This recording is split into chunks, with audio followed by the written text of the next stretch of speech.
All right.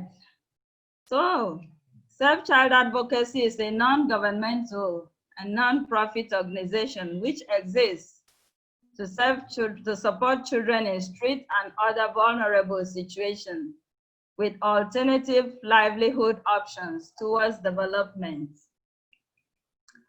We are based in Kumasi in Ghana, but we serve our target group across Ghana, every part of Ghana, and sometimes from neighboring African countries who find themselves on the streets of Kumasi or victims of human trafficking.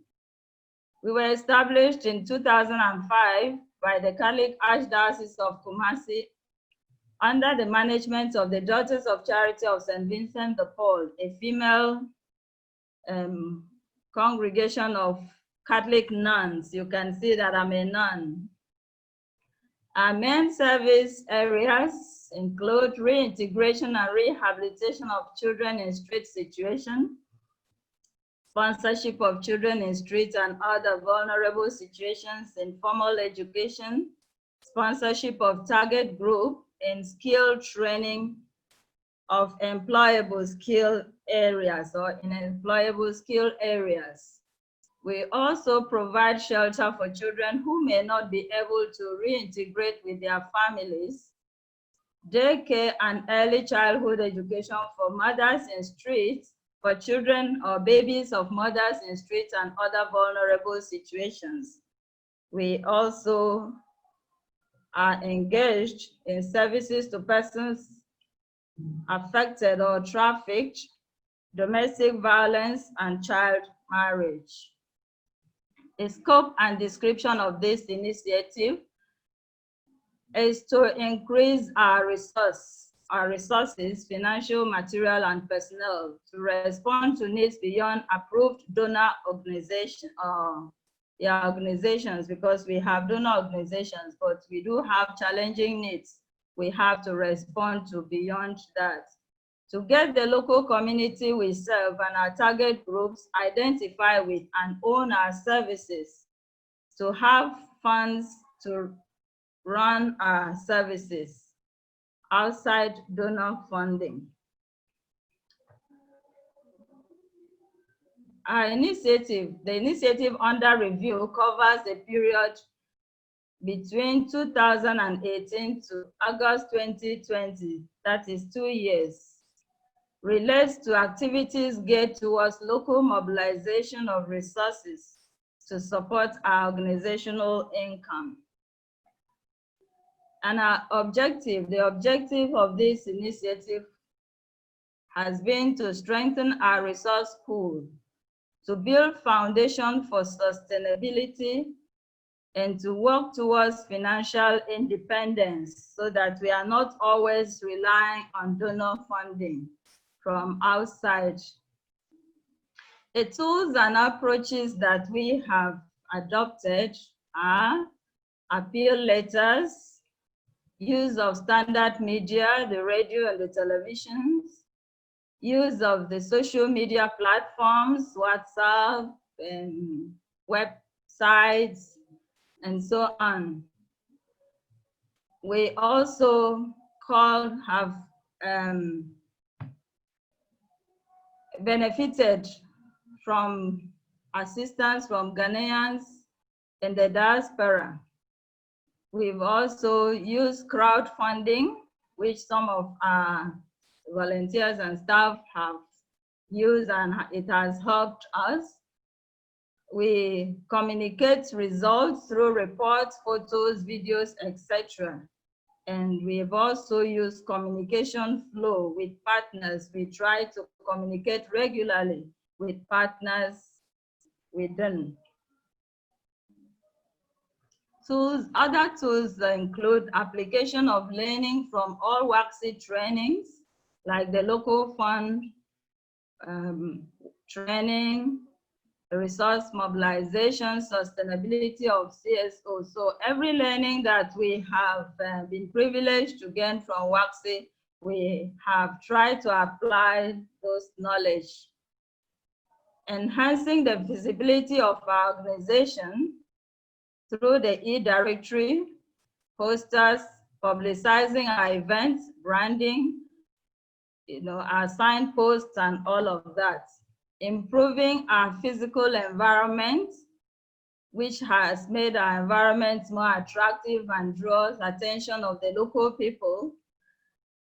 Improving our staff motivation, and taking our sustainability journey seriously by putting management structures in place over the last 2 years.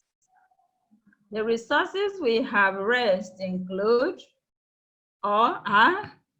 in 2018, we raised 10,000 Ghana cedis from local funding.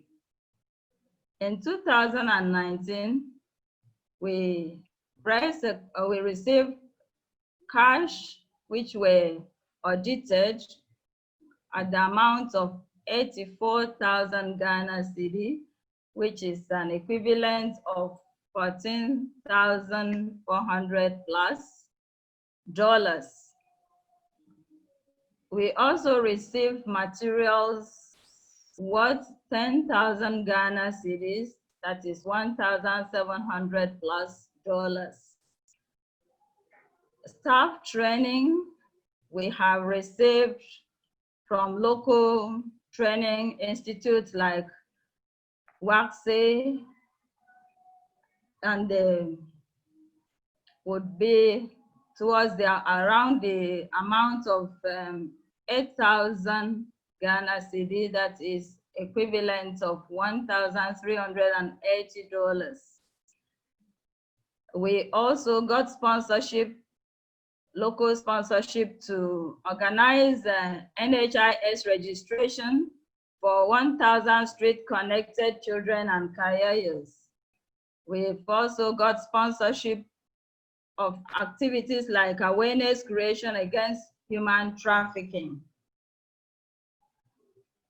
In 2020, we received cash amounting to 68,000 Ghana cedis, which is equivalent of $11,734. Materials received amounted to 70,000 Ghana cedi, which is equivalent of $12,000 plus. And these are connected to the COVID interventions that we carried out. We got a lot of local support, as you can see.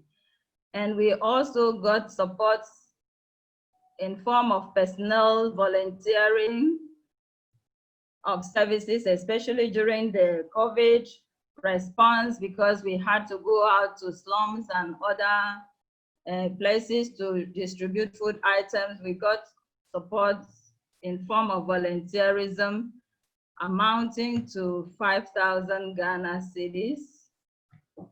And these are just the ones we've been able to quantify in monetary terms. There were other things like clothing and foodstuff that come at times, and we are not able to take account of them.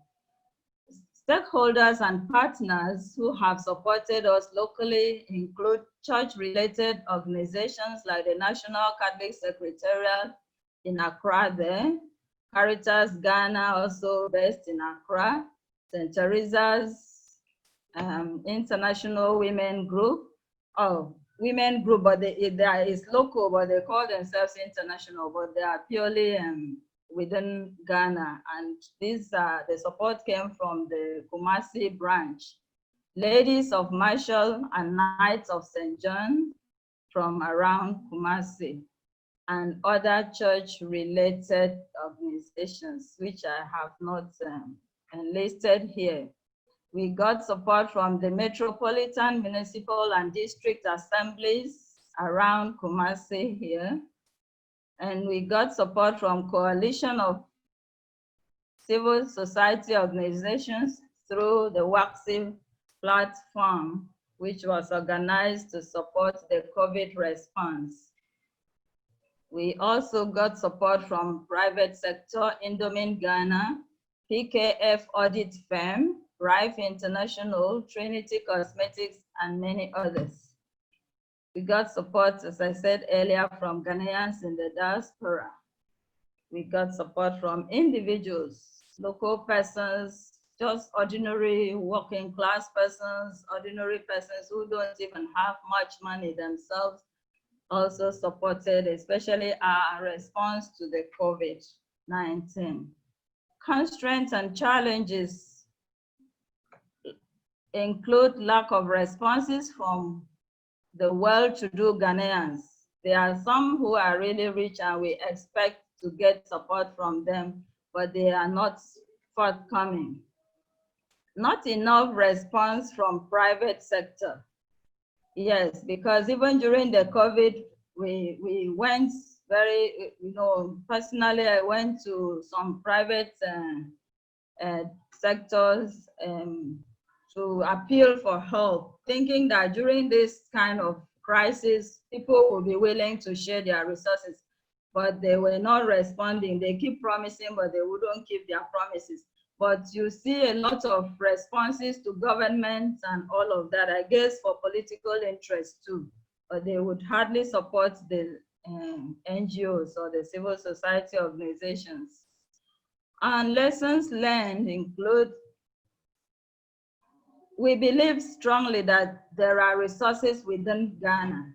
That is something we have learned because we didn't even know, as we documented in our experience in the past, which WACSI published, we didn't know in the past, before 2018, that we could mobilize so much resources from within Ghana. We thought that there was no money here, we have all poor. We've also learned that CSO need to develop relationship of trust with private sector. I think this is an area we think we need to explore. How do we develop a relationship of trust with this private sector? Because they have the money they have, and they don't need to give us all they have because we know they are profit making, but we know that they have some civic responsibility towards society, and they owe it to society to contribute to the services that we render, because they may not be able to render those services to the vulnerable. So we need to develop that relationship of trust with them. And we also learned that accountability is key to successful resource mobilization, because each time we write reports and share reports to our donors, it's like you provoke them to want to do more. They always come back to say, oh, the report was very nice. Oh, you did all that. Oh, then I'm sending you this one and that one. So we think accountability is key. And then communication with public opens the door to resourcing. When you communicate, they get to know what you are about and they know what your plans are, and they key into those plans.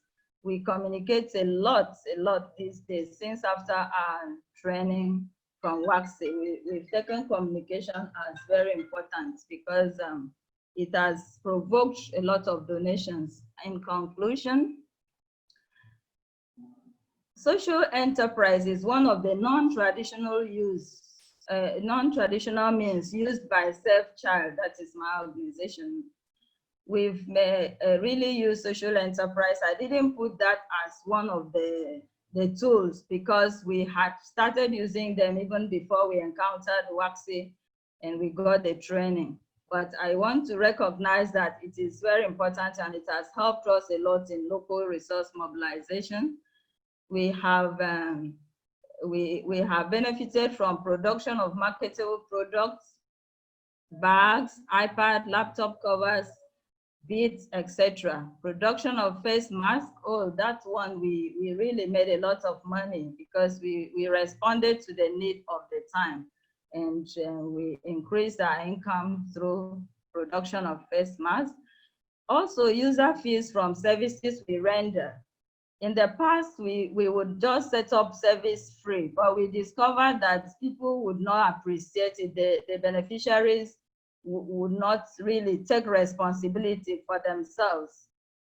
So at a point, we realized that we needed to charge a bit of fee for services and give them the dignity that they are taking responsibility for their well-being. And WACSI training actually helped us to convince us that that was important too, because sometimes you feel, am I doing the right thing, or we are supposed to, or everything should be free.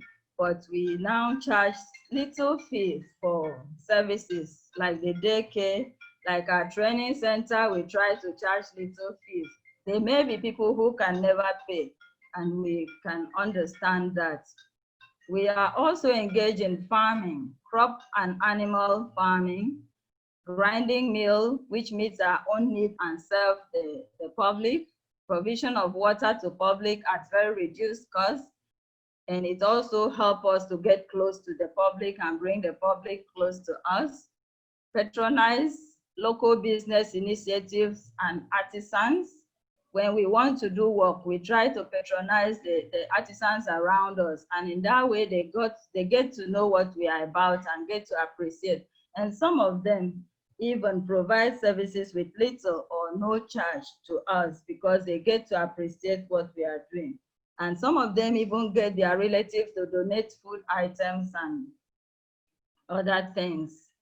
And we also demand service from past beneficiaries. In the last 2 years, we've been demanding some service from past beneficiaries. If you graduate from our sponsorship in formal education, we ask you to do some months of volunteerism and also work with our staff and on the streets and all of that. So in that way, we think we are building sustainability. Finally, I believe that the people of Ghana and indeed Africa can sustain local initiative of CSOs, get towards the development and well-being of those on the margins of society. Only if and only if we could all develop a giving mindset and move away from the donor, from the all receiving mindset.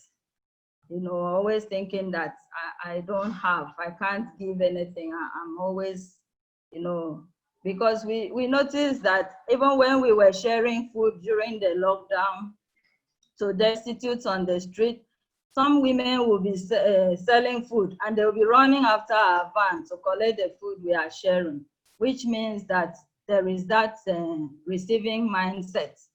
If sometimes we say to such people, but you are cooking, can't you even feed this person who is sitting on the street by your side where you are selling food? And then they turn away. So we believe that we can mobilize a lot of resources if we can work on our mindsets as a people. Thank you very much for the opportunity for this sharing. I hope it contributes anything to learning in this community. Thank you so much, sister. I mean, because I was even enjoying the presentation, I even forgot to look at my time watch here. So you even went beyond the 7 minutes. Thank you so much. I mean, it was very educative and interesting, and there are a lot of innovations that avenue that we explore that I mean maybe most of us here have not had the opportunity to explore. Diaspora, I mean crowdfunding, the use of the radio.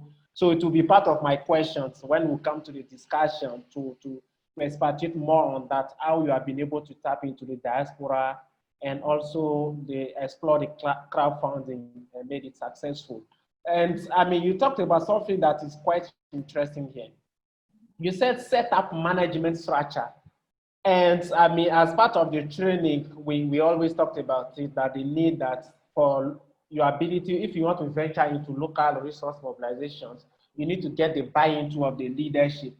So I think this is something that you did at first, set up that management structure, get the buy-in of the management, a team, dedicated team and all that.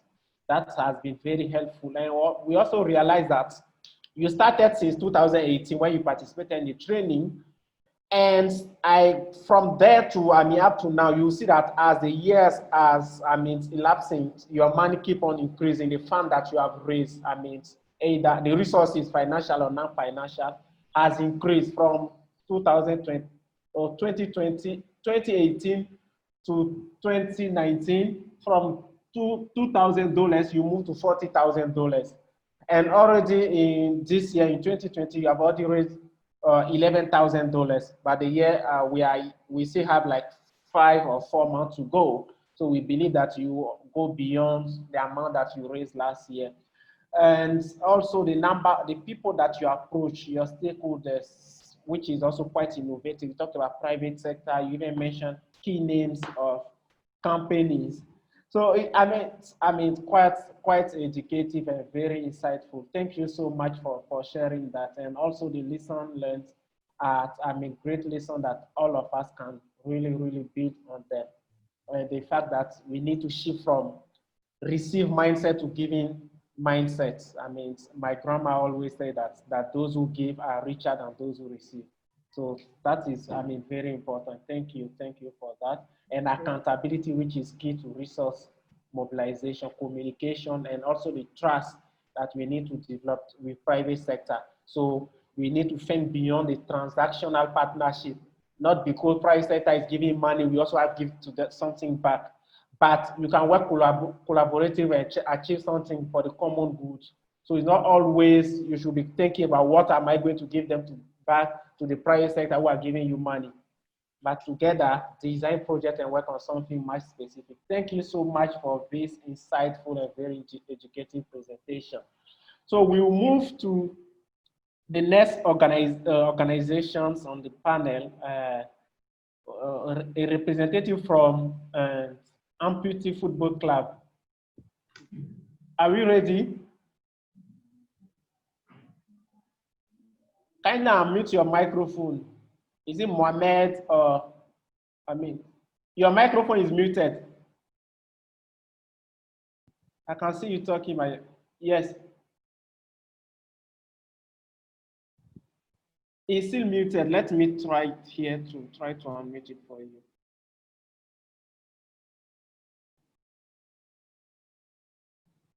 It seems that I cannot unmute from here. Is it okay now? No, your microphone is still muted. Kindly unmute it. Hello? Yes, Hello? yes, we can hear you now. Please go ahead.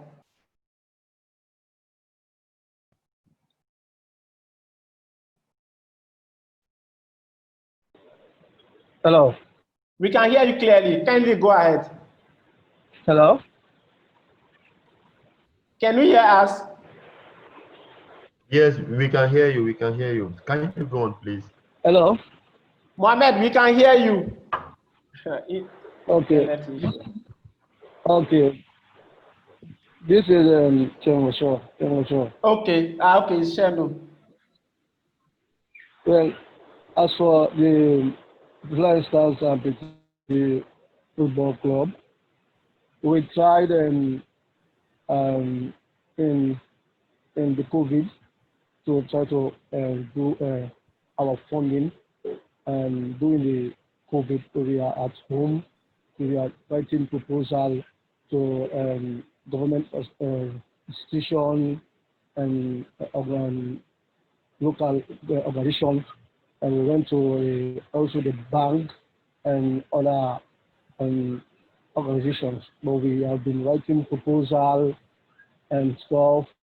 We've been doing some follow-up there, but there is no response from this institution, organization. And wherever we go, they say, no, for now, there is no sponsorship, no funding. So up to date now, we are trying to still doing our follow-up for now.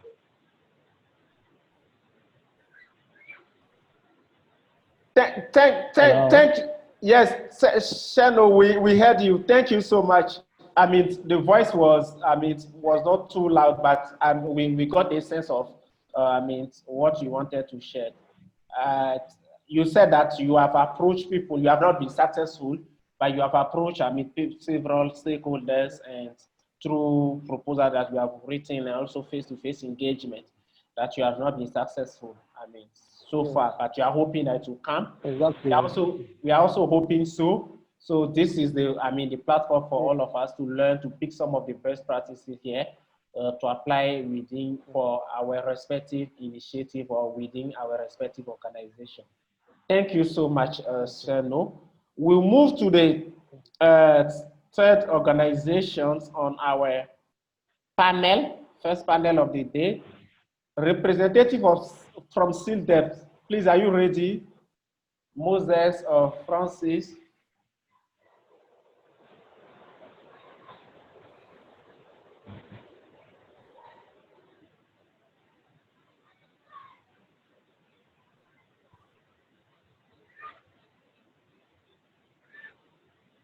Francis, Moses, are you here?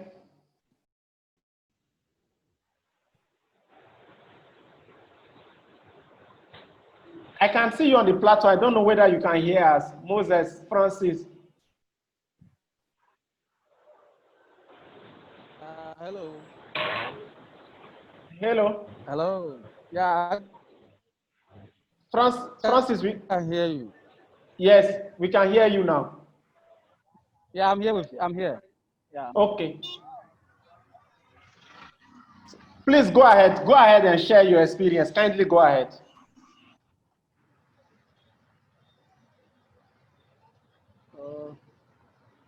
It's our time, eh?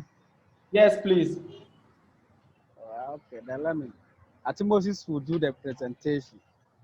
Or should I project it for you?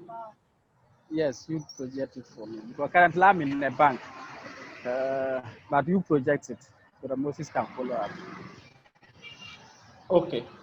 Okay, thank you.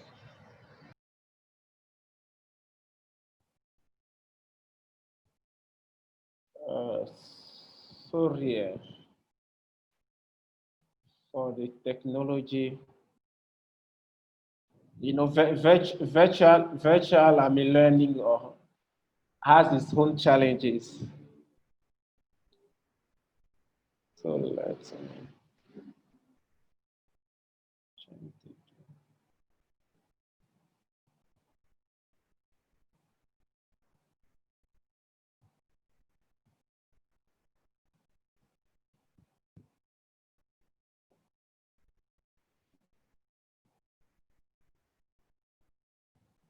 okay, Francis.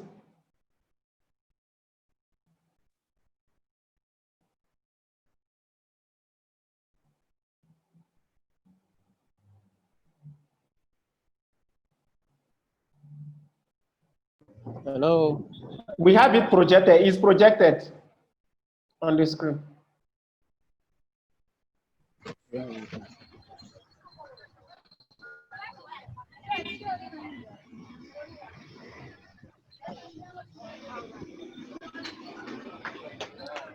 Okay. I mean, if you are still having challenge, we can continue with, the discussions, and you can come as part of the last panel.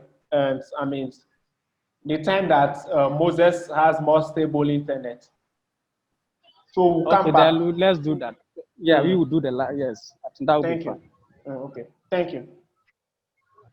So, colleagues, now the floor is open for question. I've already seen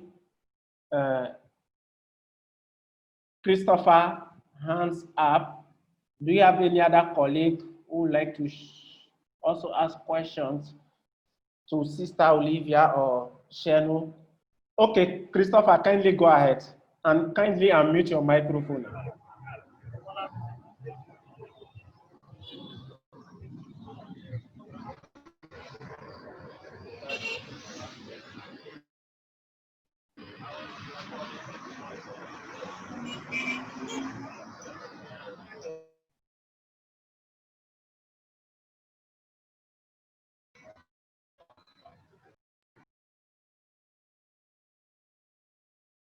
Christopher, kindly go ahead.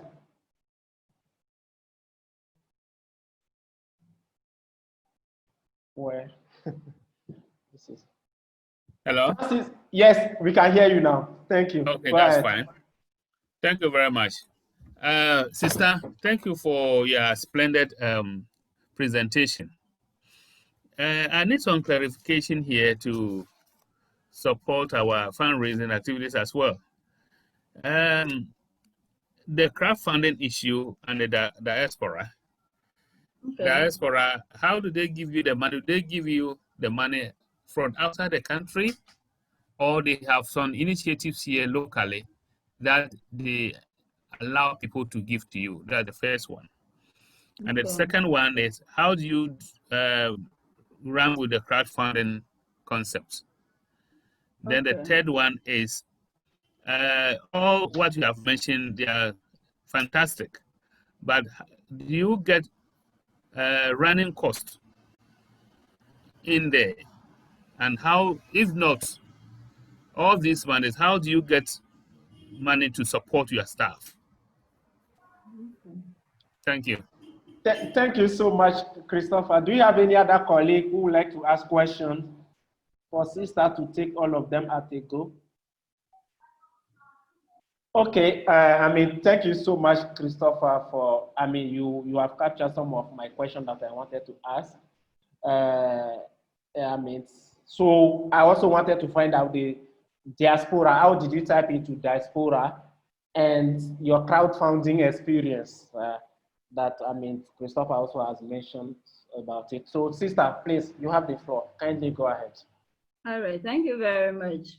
Yeah, for the diaspora, some of them mobilize resources from within here because they have some local initiative. And some of them mobilize resources from Ghanaians abroad where they are, like Ghanaians in Australia. They mobilize themselves and they send us the money. When each of them, one of them is coming home, they send the money through the person. Then there's the other one, Rife International.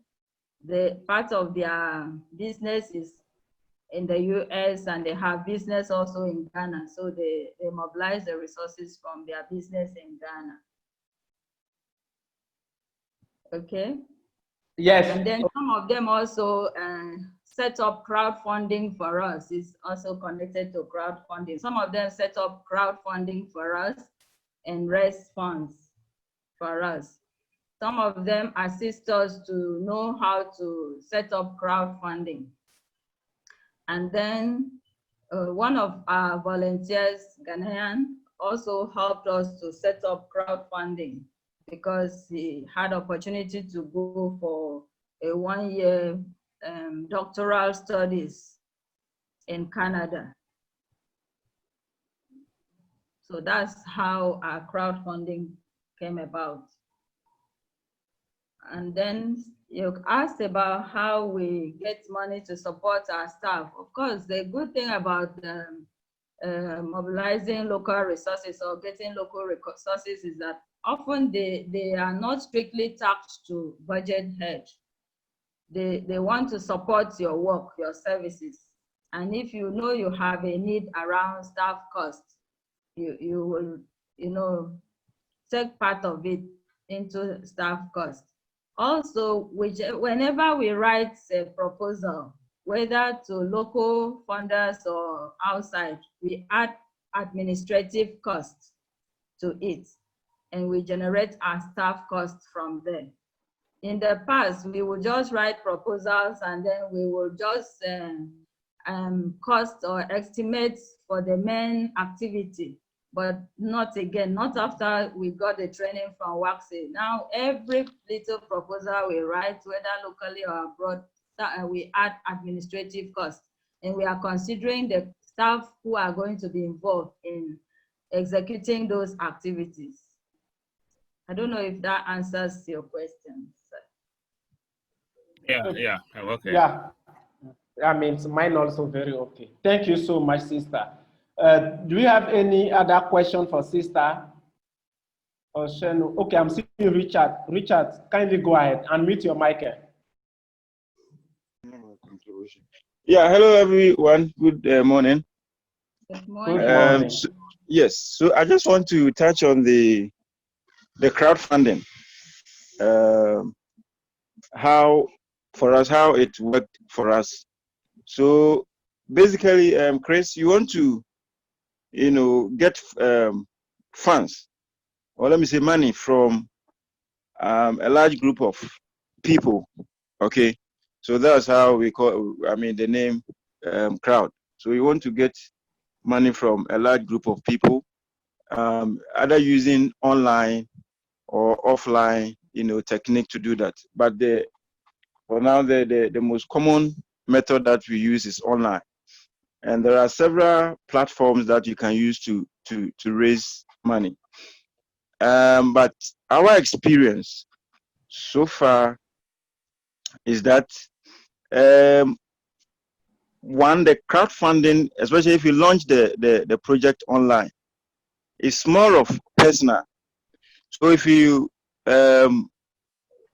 register with an online platform and you upload your project, and then you expect people to visit the site and donate, it's more of personal. You, the initiator, you have to engage with people.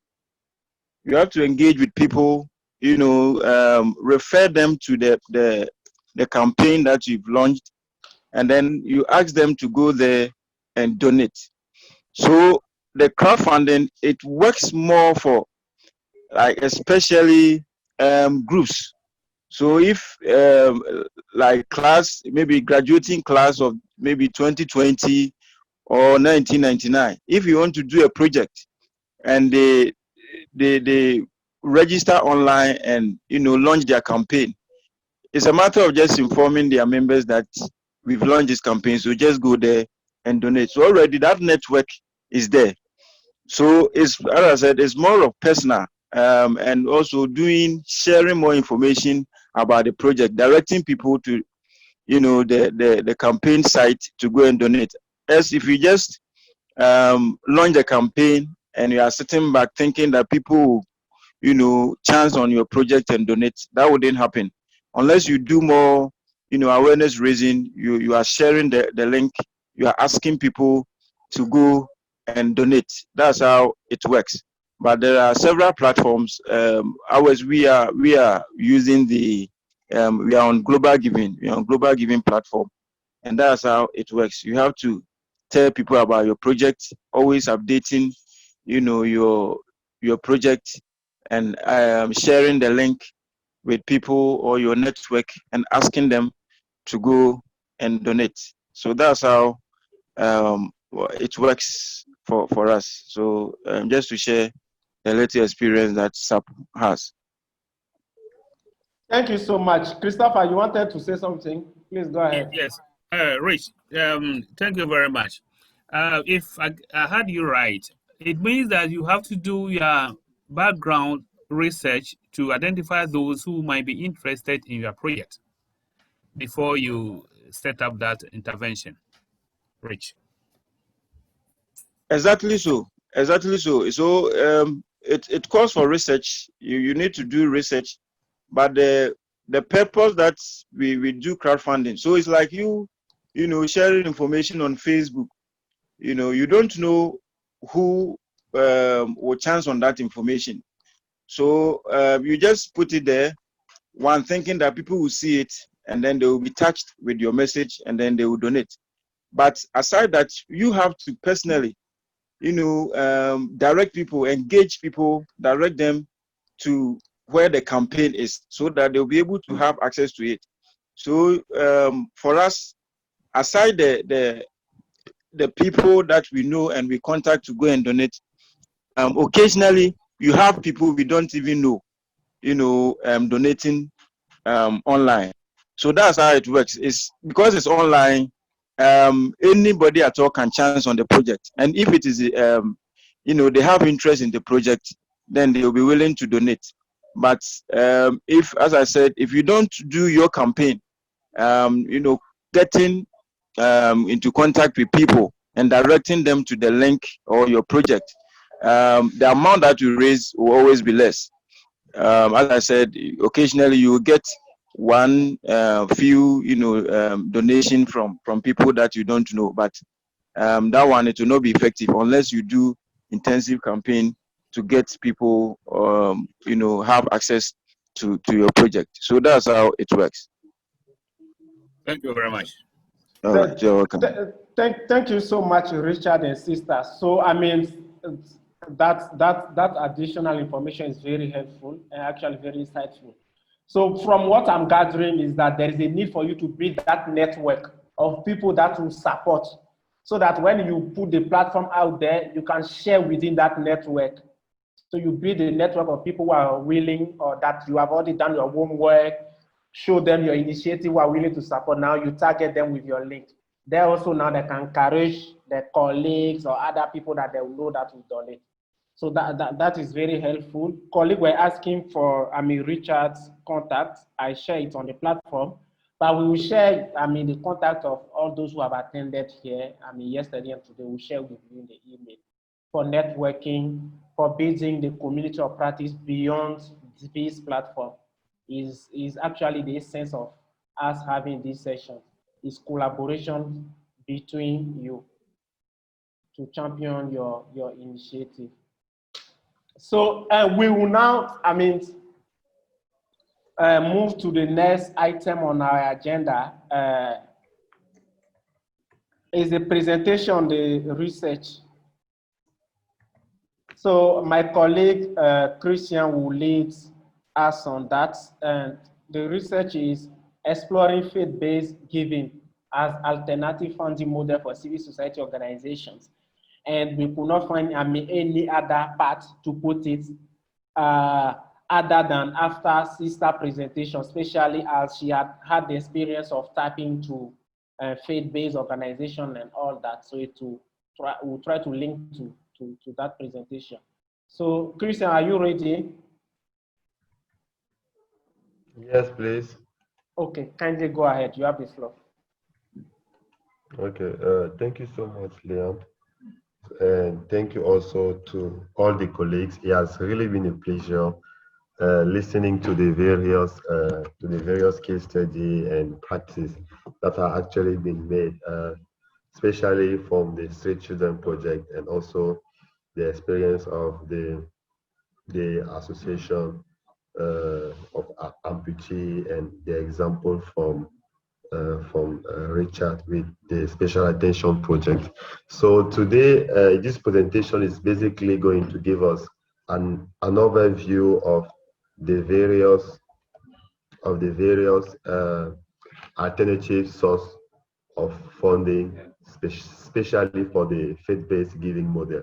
So this is the result of a research that we concluded early this year, and that we publish it, and we are going to explore some of the key research findings of the research and get to know what are the elements that, in terms of recommendation, that some of us can adopt and see the next steps. So looking at the background, we all know how as civil society practitioners, that civil society are having a lot of difficulties in terms of having access to funding. We also know how since Ghana has transitioned from a low income to a middle income country, it has reduced the number of funding that was made available. So civil society are more and more faced with challenges to find alternative routes of funding. And since we published the National Civil Society Sustainability, there was this question that civil society are so in a critical position that they have just two choices: either to adapt and change, or to die, because the resources were becoming more and more scarce. And WACSI since 2012 has been at the forefront, promoting and facilitating learning about the issue of civil society sustainability. And this research, with the support of Ride Ganzen, of the Global Community, the Global Fund for Community Foundation, has been made possible, and this has complemented the ongoing effort being made by the Ride Ganzen Foundation with the Change the Game Academy, and also the National Civil Society convenings supported by Star Ghana Foundation. So the goal of the research was to deepen the understanding of the practice and experiences in terms of domestic resource mobilization. It was also aiming at highlighting the opportunities and gaps of faith-based giving as a domestic resource mobilization being utilized by CSO in Ghana, and to share experiences and challenges and provide compelling evidences for further research. So these were the key main goal of the research. In terms of methodology, the research focused on 6 faith-based organizations, among which we had Central Aid, Christian Aid, World Vision Ghana. We also had interaction with 3 civil society organizations, which were having connection with faith-based organizations. So we have also touch base with Star Ghana and Saint Ghana, and also with experts with a thorough and deep understanding of the civil society space in Ghana. And all of this was complemented by a literature review. Now, here are the research findings. So in terms of research findings, we have 3 key research findings. The first research findings are at the level of the sources. The second is at the level of the strategies that that faith-based organizations are using. And the third one at the level of opportunities. So at the level of the sources of faith-based giving, we notice that the first source are special collection and offering collected by affiliated religious bodies to support the FBO. So basically, we have since faith-based organizations are associated with church, some of them or most of them, their affiliated church have special offerings that are being collected or being gathered and which are directly being channeled to the faith-based organization to support their activity. We also have individual contribution, appeals, pledge, and gift from members from the religious affiliation. The third one is the allocation from the headquarters to the root organization from the FBO. And finally, we have a volunteers and in-kind contribution from partners and stakeholders.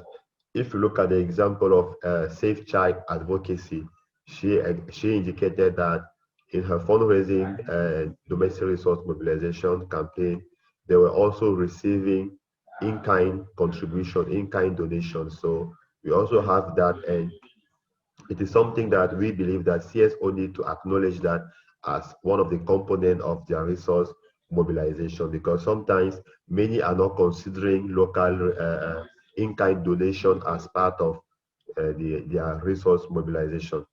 At the second level, the research presented the key strategies used by faith-based organizations. And at this level, we have the first strategy was education. So in most of those faith-based organizations, they are producing and they are promoting doctrine that encourage people to give. Sometimes you will see in churches where they are connecting giving, as something that is promoted or encouraged by God.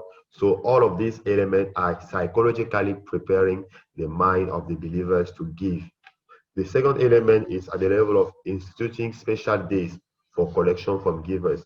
There are some churches where we have, for example, annual harvest and Thanksgiving service. There are certain churches where, depending on the name, the local name that you are having, there is a special day where you have the opportunity of giving. So this way, alternative strategies that the churches working with the faith-based organization are using in order to generate funding. Another strategy is being accountable and effectively communicating results. I think the best example here is Safe Child Advocacy or Street Children Project, which has said how the more they were communicating about how they were using the resources, the more people were feel challenged and they were more willing to give because they were seeing how the resources, the initial resources that they had given was being utilized to generate impact. So it's basically about knowing that when you are faithful with little, people are willing to trust you with more.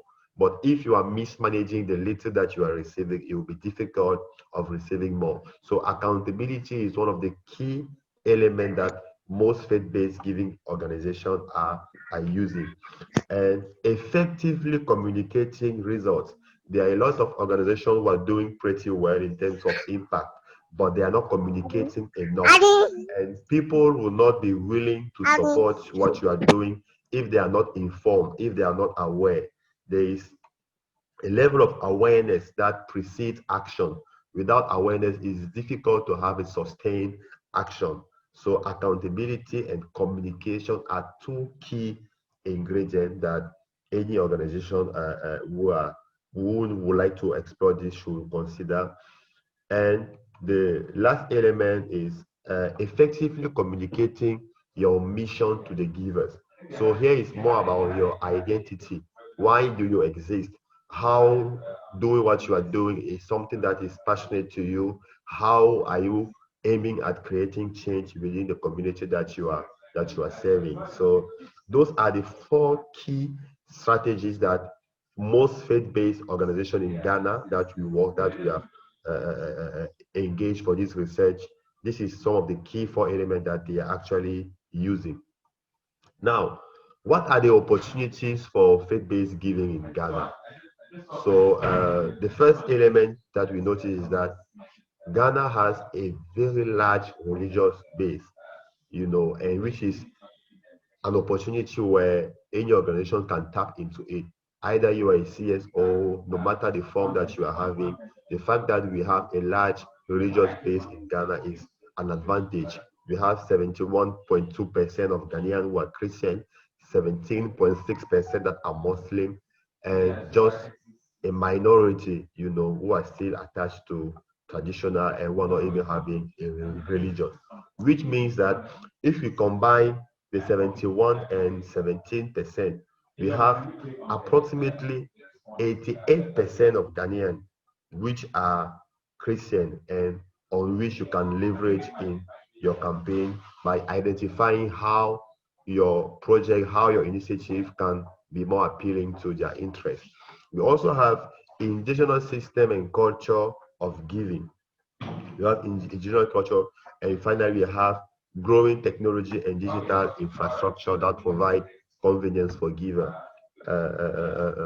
We heard from Richard, he talked about global giving.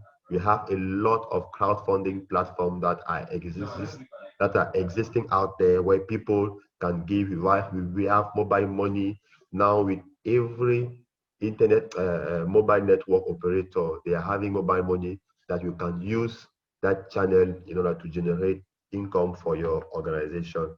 So these are the opportunities that are available and that we believe that organization may tap into it. In terms of the challenges, what are the challenges that are actually preventing, organization from exploring faith-based giving?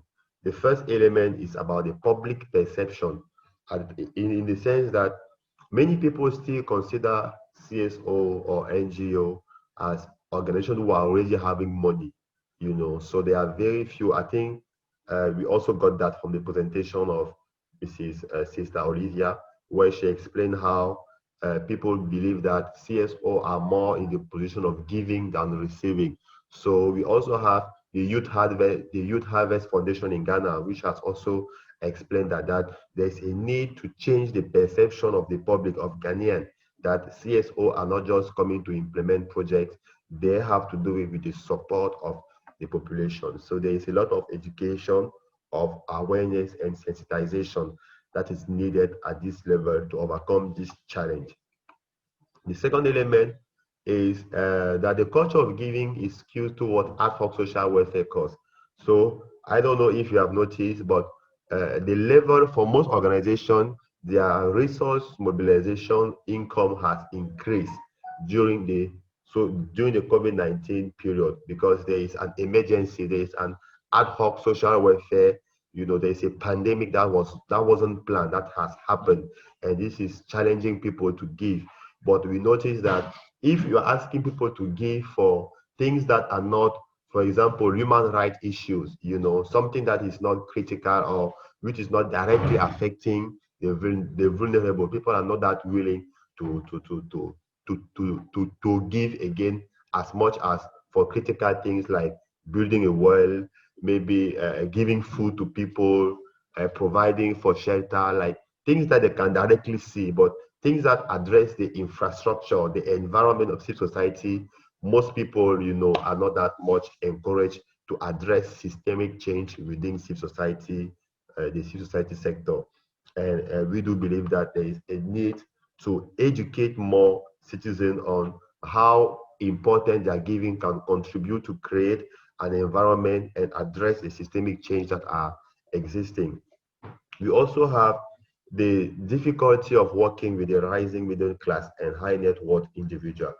For example, in Ghana, sometimes there are people who are wealthy but who are hiding, or they have personal interests which are difficult to manage and handle. And we also have the weak transparency and accountability system of CSO. I personally do believe that if CSO are more accountable and transparent in their resource mobilization implementation, they are going to generate more interest and more willingness from citizens to give, citizens or organizations. The more transparent you are, the more easier it is for people to understand where you are and see how best they can contribute to the growth of your organization. But when it's difficult for organization to appreciate your level of transparency and accountability, it will just prevent them from giving. And we also have the unfavorable perception and risk of associating with faith-based organization. And we also have the clash of religious doctrine. So, for example, you may see people will say that because I am a Muslim, I will not give to this organization because it is a Christian faith-based organization. Others will say that because I am a Christian, I cannot give to a Muslim and all that. So you have this partisan, attitude towards giving. So looking at this, what are the key recommendations that could be shared? The first one is that there is a need to have a resource mobilization strategy, that carefully integrate faith-based giving, as a component. So in such a way that you can blend internal and external financing, internal with the domestic resources, the citizens, the faith-based group that you can tap into it, and externally with the foreign partners that can also contribute or support your project. The second key recommendation is the need to cultivate. We are talking about cultivating in the sense that it's not something that will happen day night. No, it's a process. And except you go through that process, it will be difficult to nurture the trust of giving. So you need to cultivate strong relationship with specific and diverse givers. So depending on the area in which you are working as a CSO, there is a specific group of people who may be willing to support what you are doing. So you need to ensure that with this group of people, that you connect with them, that you provide updates about what your organization is doing regularly in such a way that when there is a need for them to step in and give to your organization, it's not going to be something new because you will have been updating them regularly. This is because there are many organizations that it is just when they need money that they will reach out to people. No, you need to be providing regular updates about how well you are moving. And the last element is the need to continue to strengthen transparency and collaboration and accountability. I think we have already mentioned these elements, so I won't insist that much on that.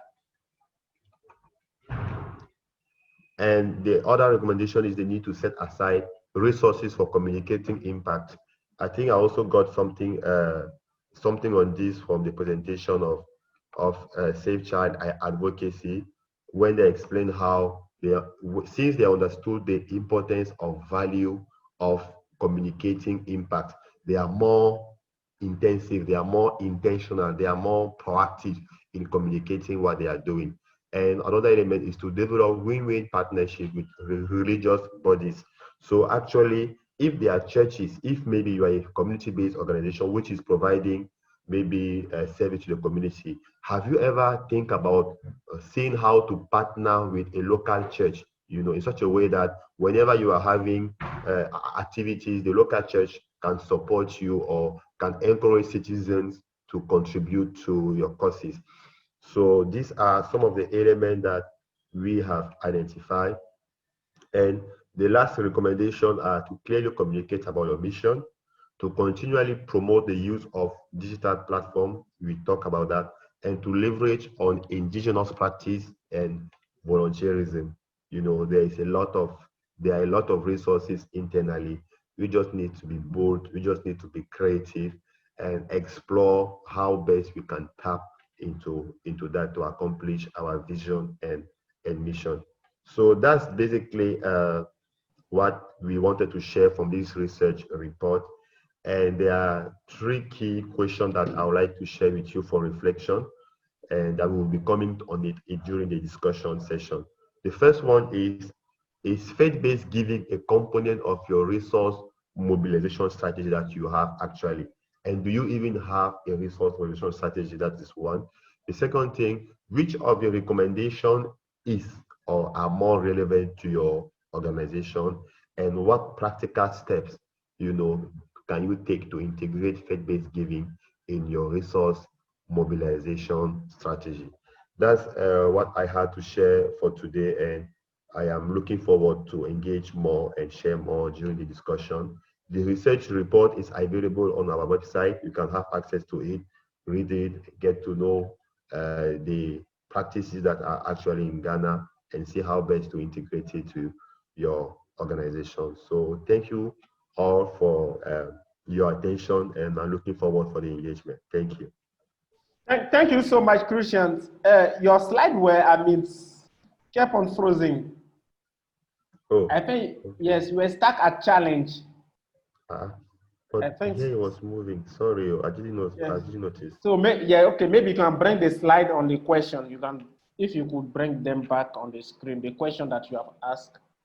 Can you have? He has to unshare and do it again.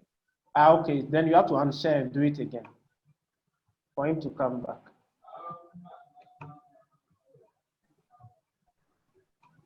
Okay. Do you have?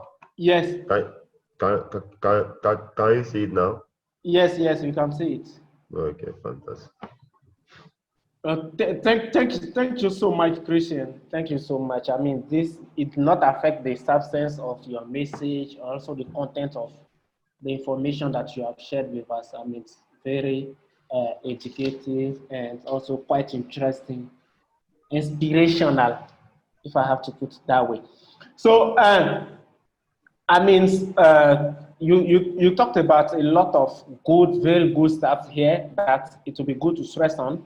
But before that, maybe as part of the background of this research was done because we have noticed that, especially in Ghana, which also applies to most of our country in the region, people are willing to give when it comes to issues related to the church. For example, when you go to church, you will see that the churches mobilize a lot of resources.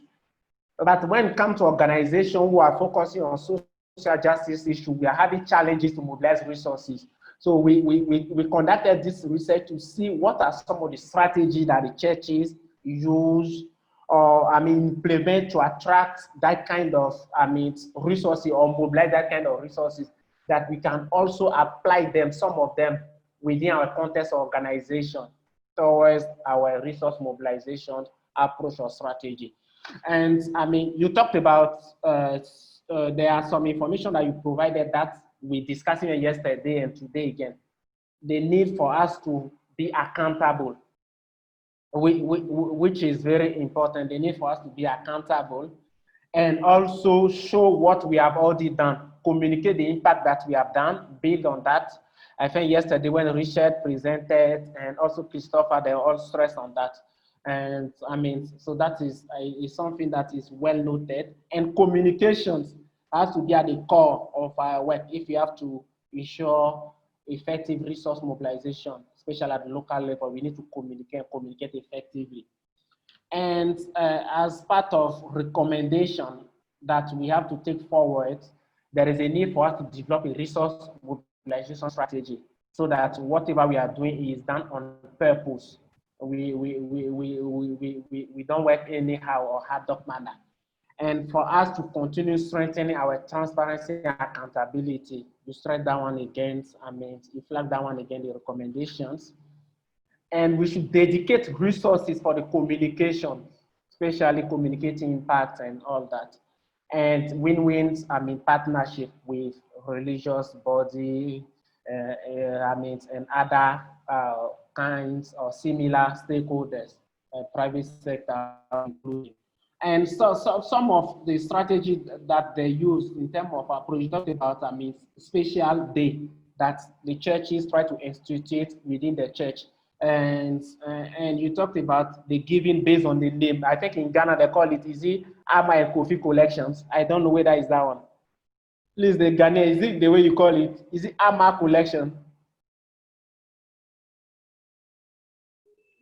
Ama and Kofi. Ama and Kofi collection. Thank Kofi you. Niamba. So, Kofi Niamba. Kofi be Ama. Kofi Niamba. Kofi be Amba. Okay, Kofi I think I have to improve my tree. I've been in Ghana for so long now. So the need for us to institute that special giving days, and I think some of us have already doing it. And I remember the experience Christopher shared yesterday, the fact that they organize a reading festival, which is, I mean, the mobilizing event. So we need to have like that event and prepare well. I mean, do that homework, involve all the various stakeholders that will come and that they will give. And I mean, you talked about a lot of quite interesting stuff here. So we'll definitely share this resource with you, with others. And I'm seeing colleagues here also sharing, I mean, feedback also on some of the issues that you raised. Afisatu said on the chat box here, great presentations. What I think some of us are not conscious about is the inclusion of faith-based in our fundraising plan. We need to learn more about how we connect with each other to reduce the negative perception. Thank you so much, Afsatu, for sharing that.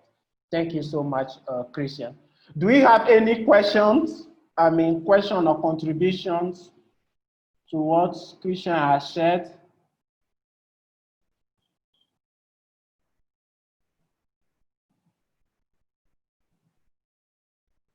Any question or contribution? If yes, you can raise your hand or let us on the chat box. Okay, that means it's fine. So thank you so much. So we'll share this with you as well. I mean, the report will be shared with you by tomorrow morning with the recording. We will now move to our second and last panel. The second panel of the day and the last panel of these 2 days sharing experience. We have, I mean, now it will be 3 organizations. CDEF could not present in the first panel, so we are hoping that the internet is good now. Moses, are you with us now? Is he okay? If it's okay, let us know. So we have, I mean, Helps Ghana.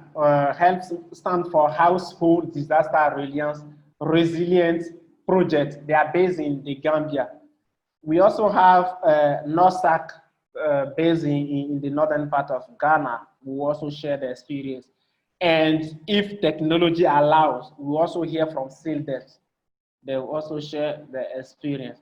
So, I mean, without so much talking, I will call on representative of Helps the Gambia. I will project it from here. Daud, are you with us? Yes, I am here. Thank you, thank you. So I will project your presentation from here. You can start then, please. Yeah, thank you so much.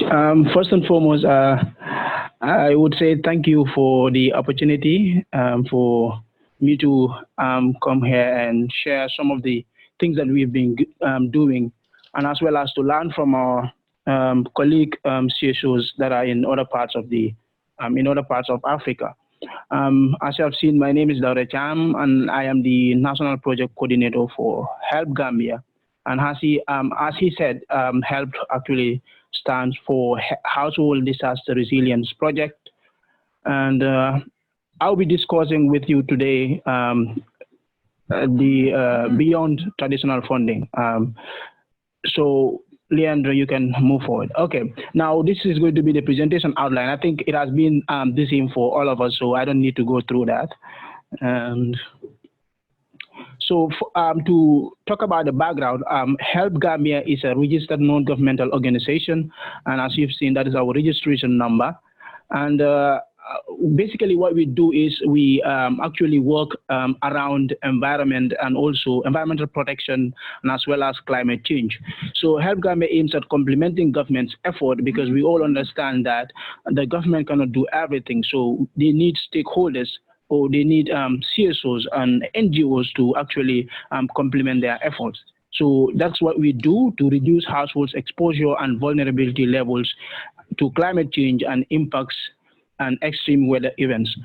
We also co-design and co-implement community-driven projects and our partners, with our partners, including the direct beneficiaries. And as we go through the slides, you would see some of the activities or the main activity that we have been doing, which I will be talking to you about. So one of the cardinal goals of Help Gambia is to conduct environmental research to inform public policy on climate change, adaptation, and disaster risk reduction in the Gambia.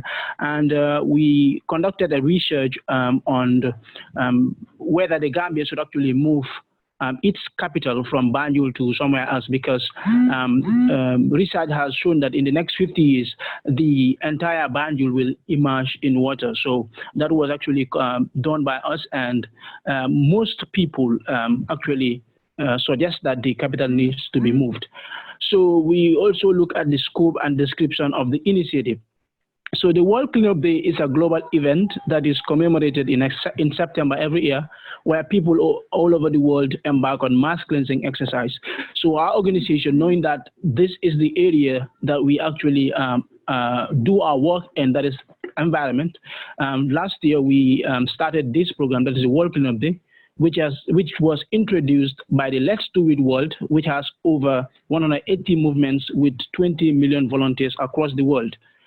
So the event actually, what we did was to engage communities on the importance of waste management and why it is so important for us to protect our environment to combat climate change.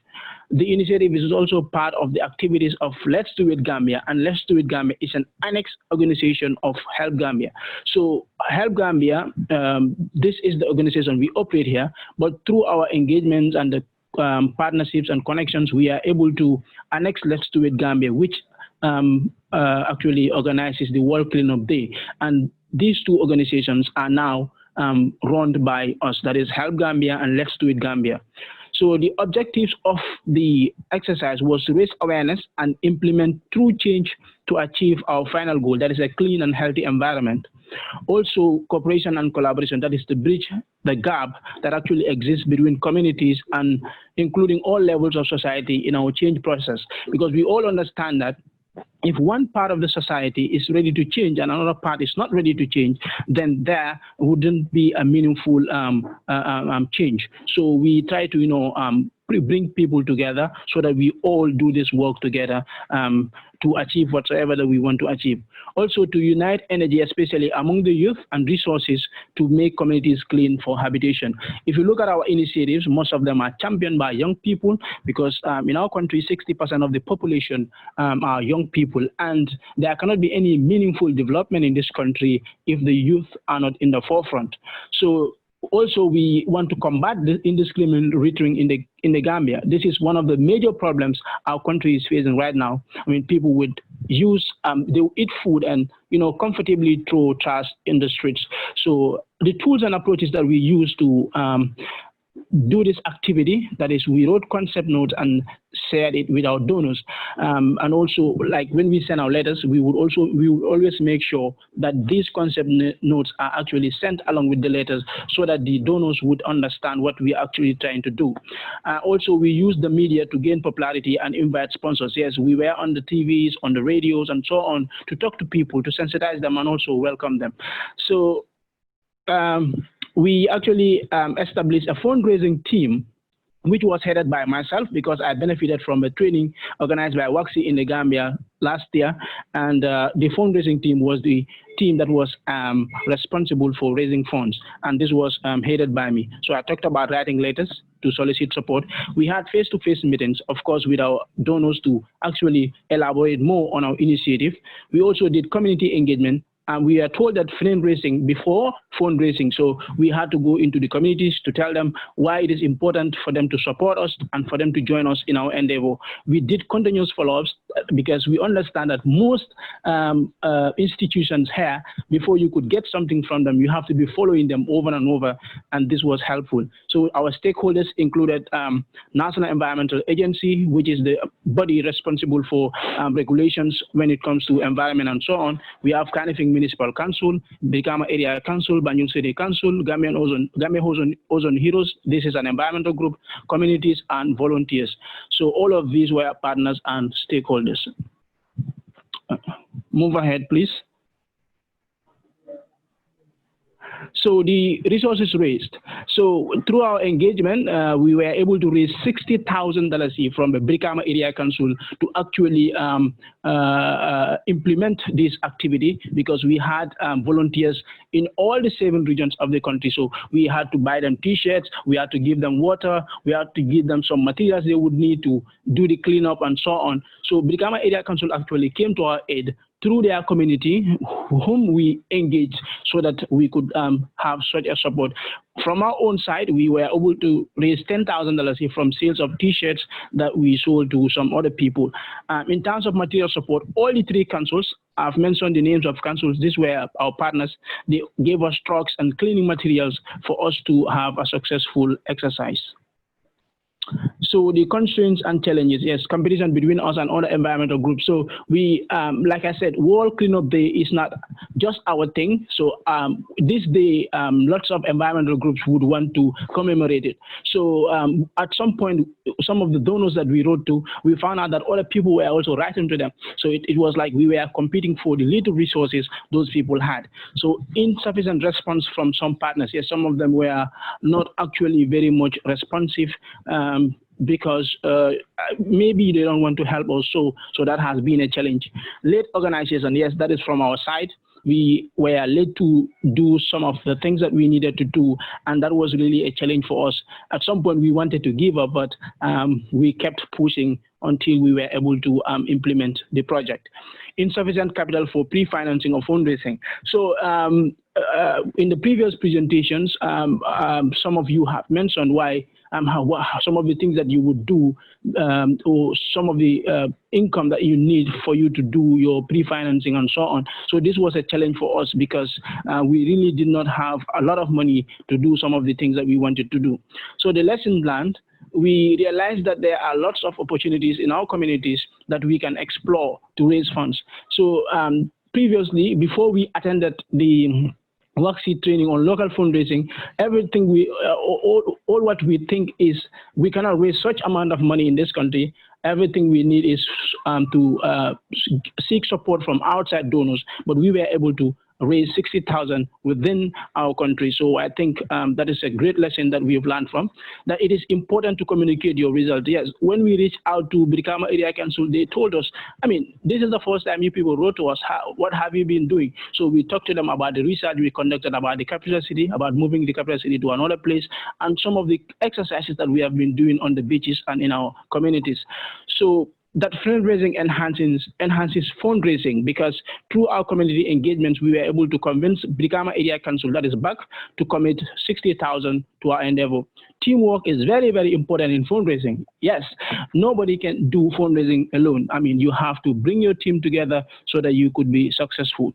Also, we understood that accountability and transparency opens more doors for partnerships and establish trust between us and our donors.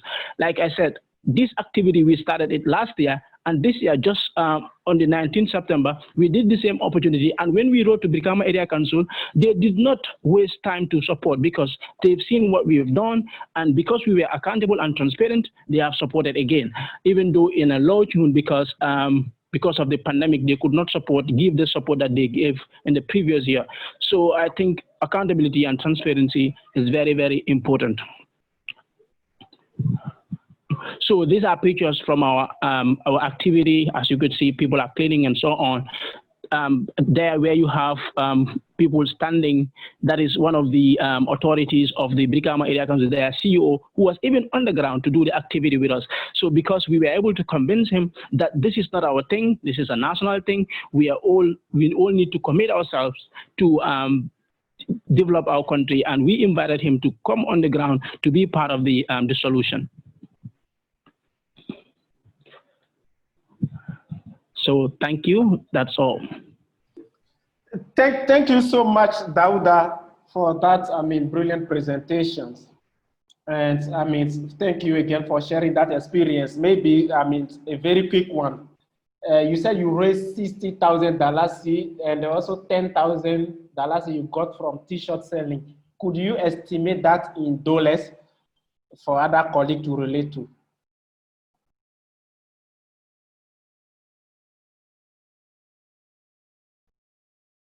Dauda, can you hear me?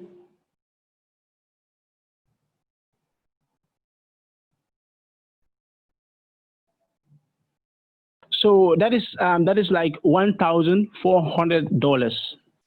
Okay. Yeah. Thank you so much. Thank you so much. That is very helpful. And yeah. You talked about some element that other colleagues also have shared, but it's always very important to stress on that, the accountability, transparency, and also the teamwork, and the fact that you set up a fundraising team right after the training, so that there is a dedicated team to lead that whole process. And there is something that I find it also very interesting is the research that you have done. You have an evidence that you build on for your pitching. So when you approach people, you want to speak or you want to pitch your initiative to them and go, there is evidence that has come out from the research that you have done. And that is, for me, a key lesson that we have to pick it there. The need for us to have evidence, clearly evidence, and fundraising and other aspects that you have shared. So thank you so much for sharing that experience. We will now listen to our colleague from NOSAC, Afisatu. Yes, can you please share the screen for me? Sure. Let me have this. Do we have your presentation? Yeah, I have it with me. Okay, then go ahead and share. You can share it from there. Thank you.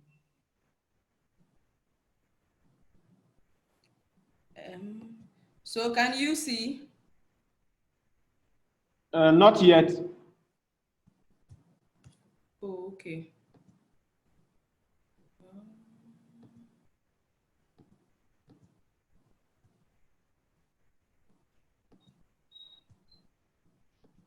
Okay, while you are fixing that, let me find out if Moses is still here or Francis, if the internet allowed them to present. Moses and Francis, will it still be possible for you to share your experience?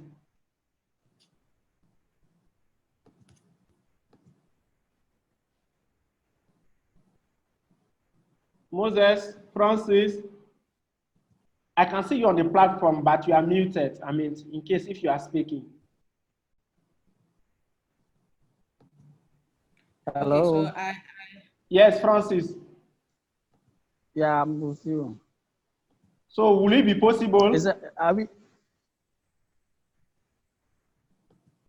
Okay, let's proceed.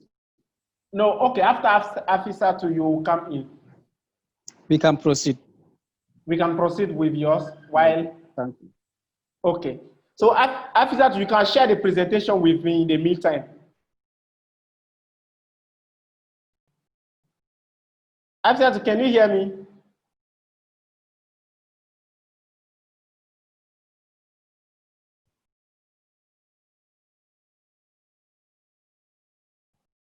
Okay, Francis, kindly go ahead.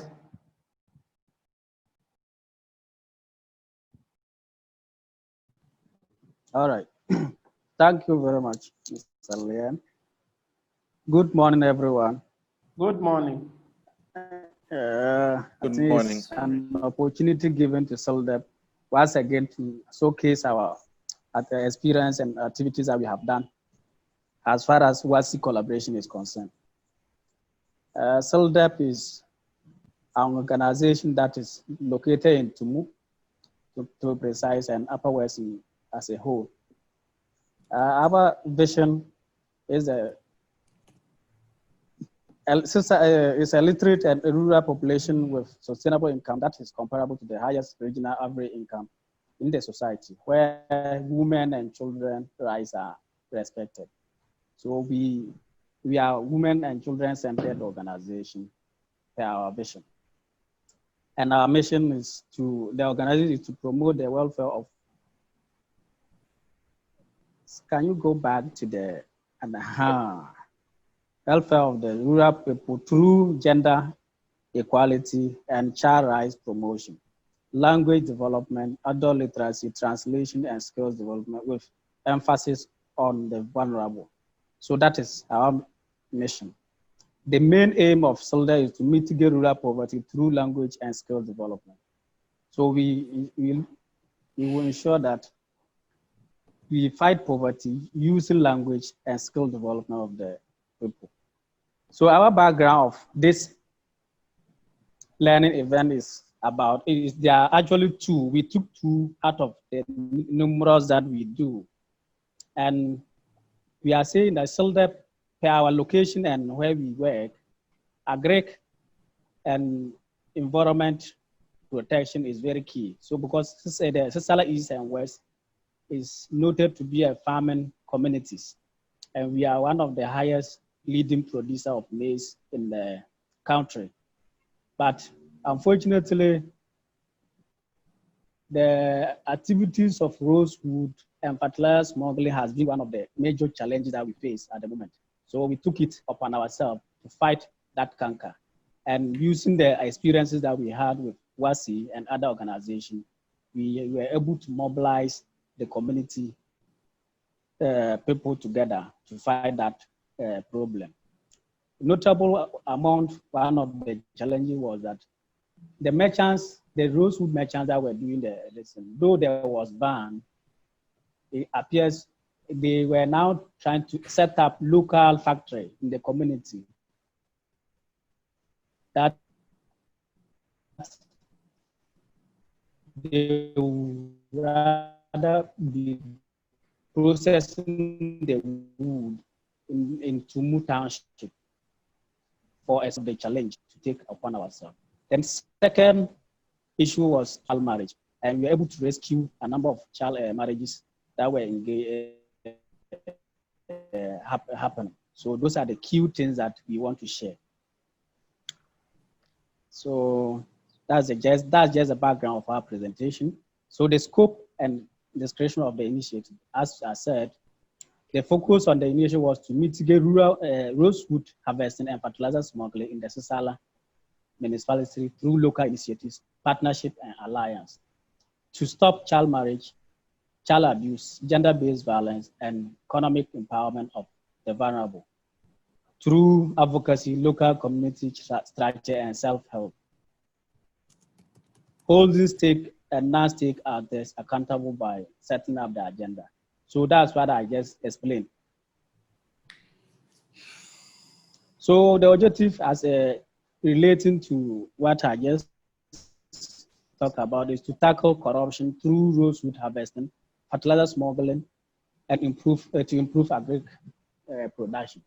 So the fertilizer, as we said, the subsidized fertilizer, most of the dealers take it across the neighboring countries like Burkina Faso and other countries. So the farming communities or the poor farmers at the community level don't get the fertilizer to apply to their crops. Though the government will release the subsidies, the people will send it across and come back to claim the subsidies.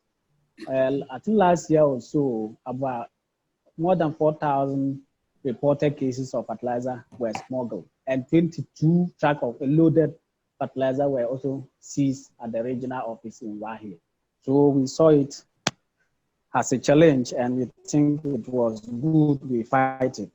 Through our advocacy, the agri minister paid a courtesy call to the district office and had a meeting with all the dealers, which resulted in restructuring and policy formulation to the fertilizer distribution. And we think that was a good achievement. Two, we advocate against child marriage, child abuse, and gender-based violence. And as I said, about 43 girls were rescued through our local community structures and using the stake actors and the existing stakeholders engagement. We ensure a safe environment through self-initiate confidence building and then sustainable development. So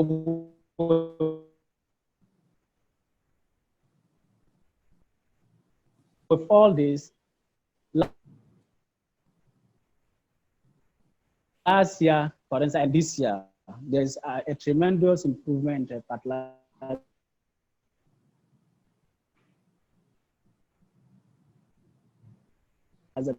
distribution. And as we speak, this year,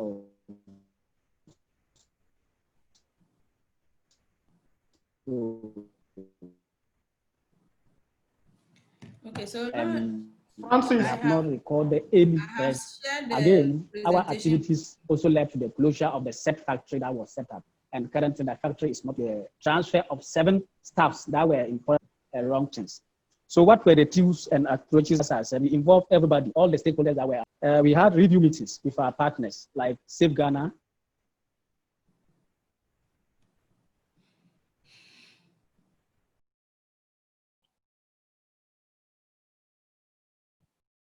Francis,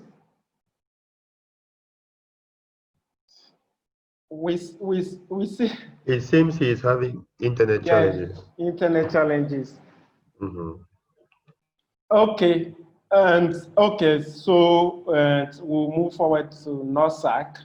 I think Francis, you can share your experience briefly later, maybe as part of. Oh, I'm with you. Okay, you are back. Okay, kindly go ahead. I'm back. All right, so I was just on which we also use radio discussions where we had a weekly radio programs, people phone in and we bring the experts to do the discussion. Community and district structures like the local district assemblies, the area councils, we use them to form the groups. We have people volunteered, local government owning the lead organization. As I said, Save Ghana and ASODEF are actually the community-owned organization. We made them to lead the process, and we were playing the backup role because they are the community organization, and we know that the community actually accepted their ideas more than we that are coming up. So involvement of both our allies and foes, identification of socio-economic and needs for public interest. So we saw that was the interest the community people actually wanted. Okay, so the stakeholders, I think we're building trust, confidence through open discussions, and those things are all approaches. All right, communities, we involve community members, everybody from the community were involved. The traditional rulers, religious leaders, task forces, we form community task forces in all the communities that we work. Volunteer groups, that's champions of change, youth advocates, SMS teams. The SMS team, what they do is that they report any happenings in their communities. We train them. They have a platform, they will report, and Star Ghana will do the collation. Anytime they send a lesson, they will have a duty bearer to respond. So that was what they were doing. CSOs, MIDA, that's municipal and district assemblies, schools, and then the media, of course. So media carry out all the reports that we were doing there. It has been reported, and if you go to CTFM, GNA, you'll get the news that we have done. So, all right, resources. Well, it's unfortunate we are not able to quantify into details the cash that we receive and the in-kind benefit. But for the benefit of this presentation, we were able to have cash donation by stakeholders for the demonstration. We did a demonstration, peaceful one, of course. We also had in-kind items like water, food, stationary venues, and this. So anytime you want to engage, the assembly doesn't charge us anything. They give us their platform free of charge to do. The radio station, we go there without paying anything. So that is also a good platform we have engaged. Uses of motorbikes and networks. Of course, SILDEV have a lot of motors, and other organizations brought a lot of motorbikes for us to do that, to embark on the movement. But for the purposes of this, we were able to quantify that the 40,000, that is equivalent of $8,000 dollars were realized through the initial engagement. And we did this through a planned budget that we estimated if we were to engage the people ourselves, paying them money. That's what we did. And we arrived at that decision. And this actually is just purely for 2019. In 2020, this year, we have something to share, but we think we should share this, and maybe the next avenue we will add that one. Can we proceed, Mr. Liam? Okay. So what are the constraints and challenges? So we realize that mobilizing support at the local level, especially where we are coming from, it's not always encouraging. It was not easy to mobilize the people because you have to buy their conscience, you have to talk to them to agree on what you are saying. So there were also discouragement from partners and stakeholders because the people that we are dealing with, they are more or less like a cartel. They have money, so they could do whatever that they want to do. So it was difficult to change the mindset of the people. Already their conscience were brought. So target group against our facilitation because the people were down trying to incite them against us because they will say, oh, these people are like these NGOs, they are even more corrupt than any other person. So it was a challenge. So stake actors actually were not willing to cooperate, but we had our way. There was threat by some beneficiary of negative actions being fought against us, suspicion by some individuals. So as we were working, some other organizations also even have the feeling that maybe we were looking for some benefit from the merchants or those food dealers, and we were not getting. That's why we are doing that. So they were accusing us of not being satisfied. That's why we are engaging on those activities that we are doing. In adequate funding to meet people's expectations.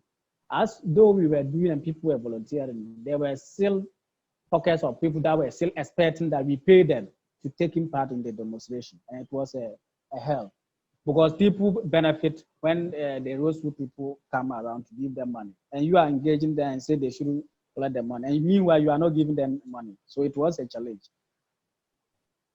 Locals and politics, people play politics around. Unfortunately, my boss was a former DC, so people were using that as this maybe a sabotage because he was a DC for a previous administration, and this administration is in power. That's why he's doing that. So there were all those political issues that we have to fight against. So institutional policy by government, e.g. permit. So government gave permit to those people outright, but then per the Savannah ecological framework, rosewood or tree cutting are not permitted. Even as Savannah is not permitted at the northern ecological zone. Meanwhile, permits are given to those people to come and operate. So it was a challenge dealing with the law and then balancing the two equation. Can we proceed or that is all? All right, so what are the lessons learned? So one of the lessons that we learned was that there is strength in numbers. We assume that when we come together as a united front, whatever the government does, you will be able to overcome it. Participation and involvement of key stakeholders was a key. So if we let the process to be led by the stakeholders, you involve them at the beginning, they will own the process to look as if that is our own. So they will participate fully and then realize what we want to achieve. And we also realize that cash actually is not everything. Though money is important, if you don't have one, but you have the goodwill and have the power, people's power, you'll be able to achieve whatever you want to achieve. So we need to plan. So when you plan well, it means you achieve well. Transparency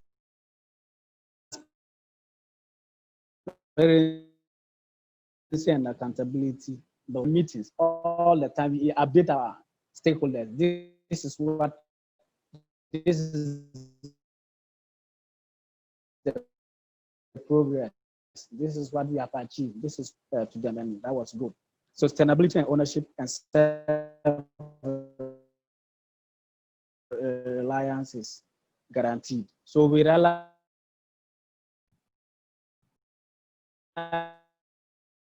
that per what we have done, the people themselves, they take initiative. The social union themselves, there is a key stakeholder in that structure. Even with that, so the champion, currently we have the task force in operation again, and the fertilizer smuggling is reduced. The champions of change at the community level are ensuring that child marriages and teenage pregnancy is also reduced, and we are seeing the results. So we see that the ownership is very well guaranteed. Value for money and responsibility is assured. So all those things are the same. Volunteerism and self-confidence built. So people can volunteer to do whatever. Because there were reported cases. So these are some of the pictures during our discussion. And so this was a demonstration that we did against to shut down the factory, the timber factory in Tumu. So we were having a discussion there. So these are pictures of demonstration. So, and the pictures continue. So this is a teenage girl that was rescued. A seized truck loaded with rosewood that was reported through our SMS team, and the police went to do this offloading. So those are some of the few things that we have. Thank you, Francis. So, yeah, but let me just add that with all those things, I think we have not added a recommendation. But the few recommendations I can just state is that it is important to always identify your allies, network, and also try to set aside some resources, even at the organizational level, to do what you want, the initial engagement that you want to do. But if you don't do that, it means you will not be able to carry out the activity, because if the stakeholders don't contribute, you'll be stranded. But well, this is the case that we are learning. So we proceed. Next time you do that kind of thing, and I think it's a good thing. And WACSI has been given us that chance to advocate for our activities. Thank you very much, everyone. We're looking forward to having a very feedback from the participants. Thank you so much, Francis, for sharing that experience despite the connectivity challenges. Thank you so much for that. And you said something that is quite interesting. You said cash is not everything. So yes, that speaks a lot. It's not, when we talked about resource mobilization, it's not only cash. I remember one of our colleagues talked about moral support yesterday. So it can also be volunteers, events, in-kind support. But your case, for example, having that kind of, community support that you got in terms of your work, that we're working with you on your alert platform and the various, accountability platform that you set up at the local level. And you talked about the need to plan and plan effectively. Yes. And the trust, accountability issue, transparency that keep on coming, that is, very critical for us. Thank you so much for sharing that, Francis. Thank you so much. So, we are hoping that the internet will still allow you, if we receive questions from colleagues, that you'll be able to answer. So we will now go to, the last organization on the panel, and NOSAC. So I will share the presentations from here. Afisatu, please, are you ready? Yes, so thank you very much. So just a little introduction of NOSAC. To say that we are currently now our strategic document. We just launched our strategic document for the next 5 years. Kindly go to the next slide. So I'll just give a brief background in terms of the information that I received. So go forward for me to just introduce NORSAC.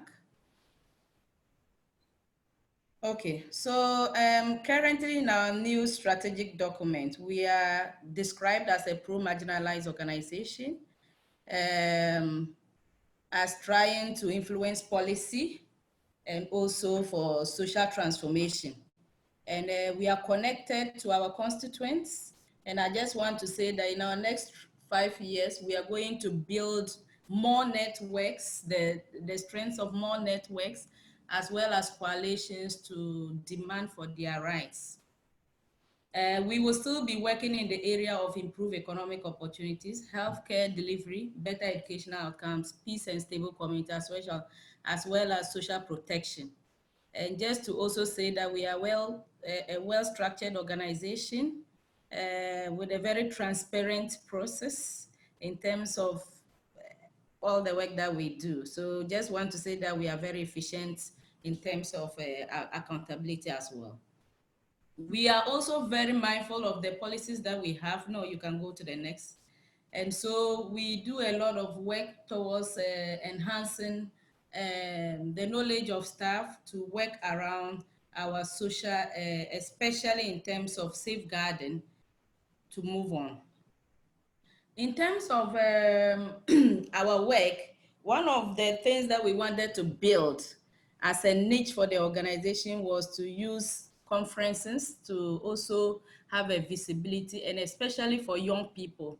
So we started a program on a conference on sexual reproductive health for young people in 2017. So we did that in 2017 and 18 before we came for some trainings on local resource mobilization. So just this one is just to give a brief background of what happened in 2019 as just what we did. So no, go back to the. So just to say that 2019, we actually had a proposal with WACSI, which we went through. And just to say that we're also part of the whole program. And our director participated and also signed some document for us to go. We realized that we couldn't do it just as staff. And so we had one of our board members, which was one of the recommendations from WACSI for the training. After the training, we also had some step down discussion with staff where we were able to build a stronger local fundraising team. And then we moved forward. We had actually follow-ups by WACSI, and this also gave us more energy to go around the work. And so we were able to develop our plan, very actionable one. And I don't know whether Bannon would give us a credit for that. And just to say that we're very efficient in terms of the implementation. So we wanted to put a new dimension in terms of local fundraising towards the particular program, because in 2018, we had a deficit in terms of the funds raising. After the activity, we had to still scratch our heads to look for funds to pay for debts. But in 2019, we did a lot of plans around after the training. And so we quickly did a proposal and shared with donors. And of course, we're very straightforward with the information that was in the proposal. We put up a fundraising team apart from the one that we have as an organization. This one was more for the initiative in terms of the project. So we actually targeted to raise a fund of 80,000 because we had already in our projects proposed some funds that donors, our previous donors had agreed to support. But we still had a deficit, which we said that we would use local funds, that is the raising funds around, to support that. So we needed actually 80,000 to do that. Please, is it dollars or CDs? No, actually it's in cities. So that would be around $15,000, something like that. Okay. So, and in our plan before this was what we proposed. Then later on, we had to come back to look at other costs that we were supposed to incur within. And so this was what so you can go to the next plan, the next slide.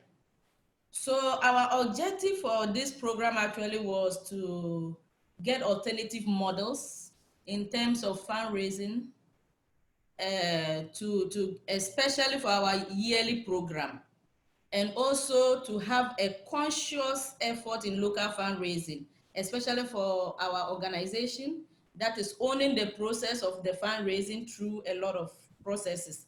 And so that was the main objectives that we had, that even after the activity, we would continue to raise funds locally and move on to ensure that even if we don't have donor support for the next year, that is 2020, we would have still done the program. You go to the next slide. So with the skills and some knowledge gain in the training, we had a proposal that we developed. We also had the fundraising plan specifically for the project or the activity. And we did a lot of face-to-face engagement with donors and stakeholders. Just to add that we use friend raising more in this as well, because we realized that some of us had some connections that we could use. And to move on, we had to develop some sharp materials to communicate to the people to ensure that they understand us as we move on. And I just want to add here that people knew what we needed, especially in terms of the gap we had, in terms of adding resources to the process. Then we did a lot of social media out again with the youth networks that we are working with, or we work with at that time. After the activities, we also did a lot of feedback session. We sent appreciations to donors and also to all the stakeholders who were part of the whole process. With the stakeholders, just a few, we engage a lot of the MMDAs around. We had support actually. We also had other government agencies who supported the process. A lot of them did facilitations for free, which was very costly in our budgets. We also had a lot of youth and women networks and coalitions who supported, especially with our social media links. A lot of them broadcasted our information online. And then we had support from some NGOs. I mentioned UNFPA specifically here because we targeted, they were one of our main people. It was a very short time for them to have made a decision, but we were able to send through with a short, I would just say that they were those we actually pitched in the process. And so it was difficult, but they had to support us with this. So we were able to raise these funds. Our initial target was 80,000, but I'll just say that we finally raised an amount of 111,000 and a cash amount of 86,000, and the rest were in kind and the time spent. I just want to say that these skills were used more in the organization, and we applied almost every aspect of the local fundraising techniques and skills that we learned. And this had also increased our funding base. Initially, I mentioned about 4 million, but this is the exact amount that we raised at the end of the year, 4.2 million Ghana cedi at the end of 2019. It gave us the leeway to say that in 2020 we'll raise more funds. And so we actually had a projected amount of around 5 million for 2020. Unfortunately, the coronavirus came up with a lot more challenges in terms of raising more funds.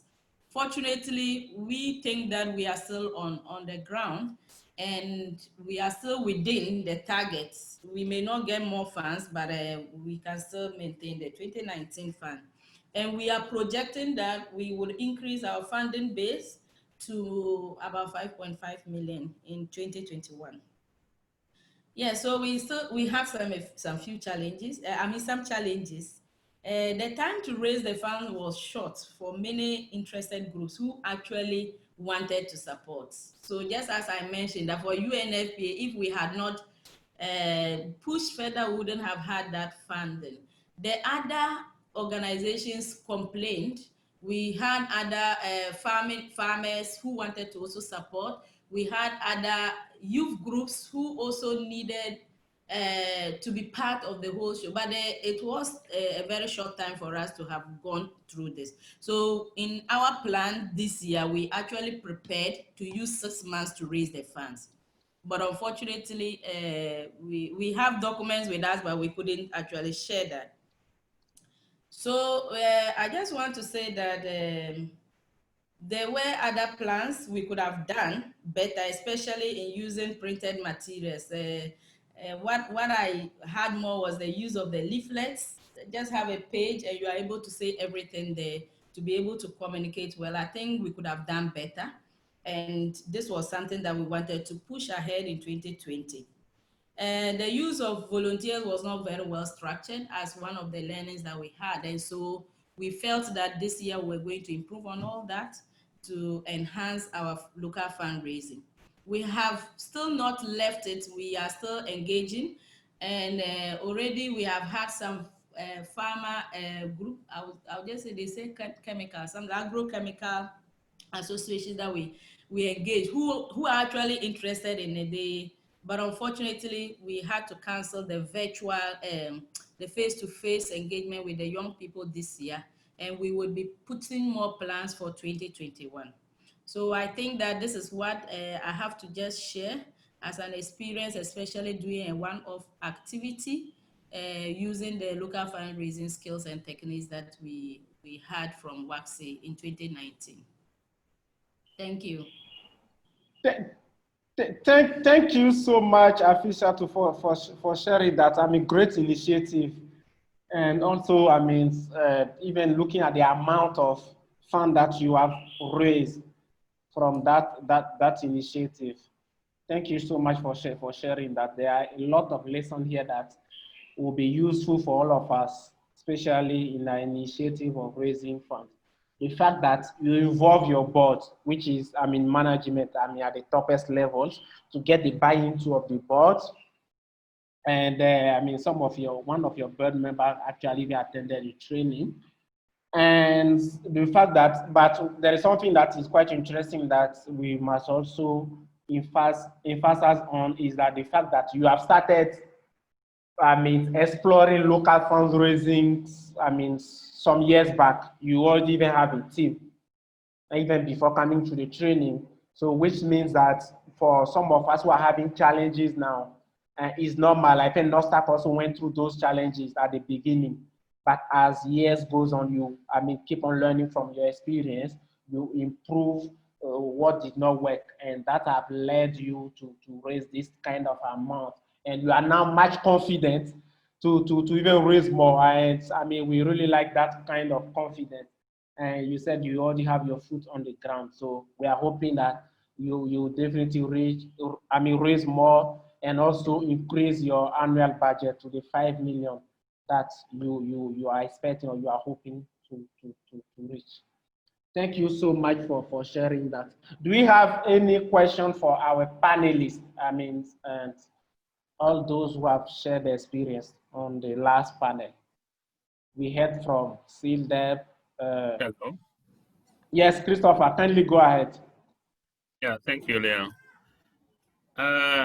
Hafsatu, thank you very much for your presentation. I cannot see my niece's face. I can't see your face. Me? Sorry. I don't know what happened. I think I'm not able to put, oh, so I have to say something to allow my face, eh?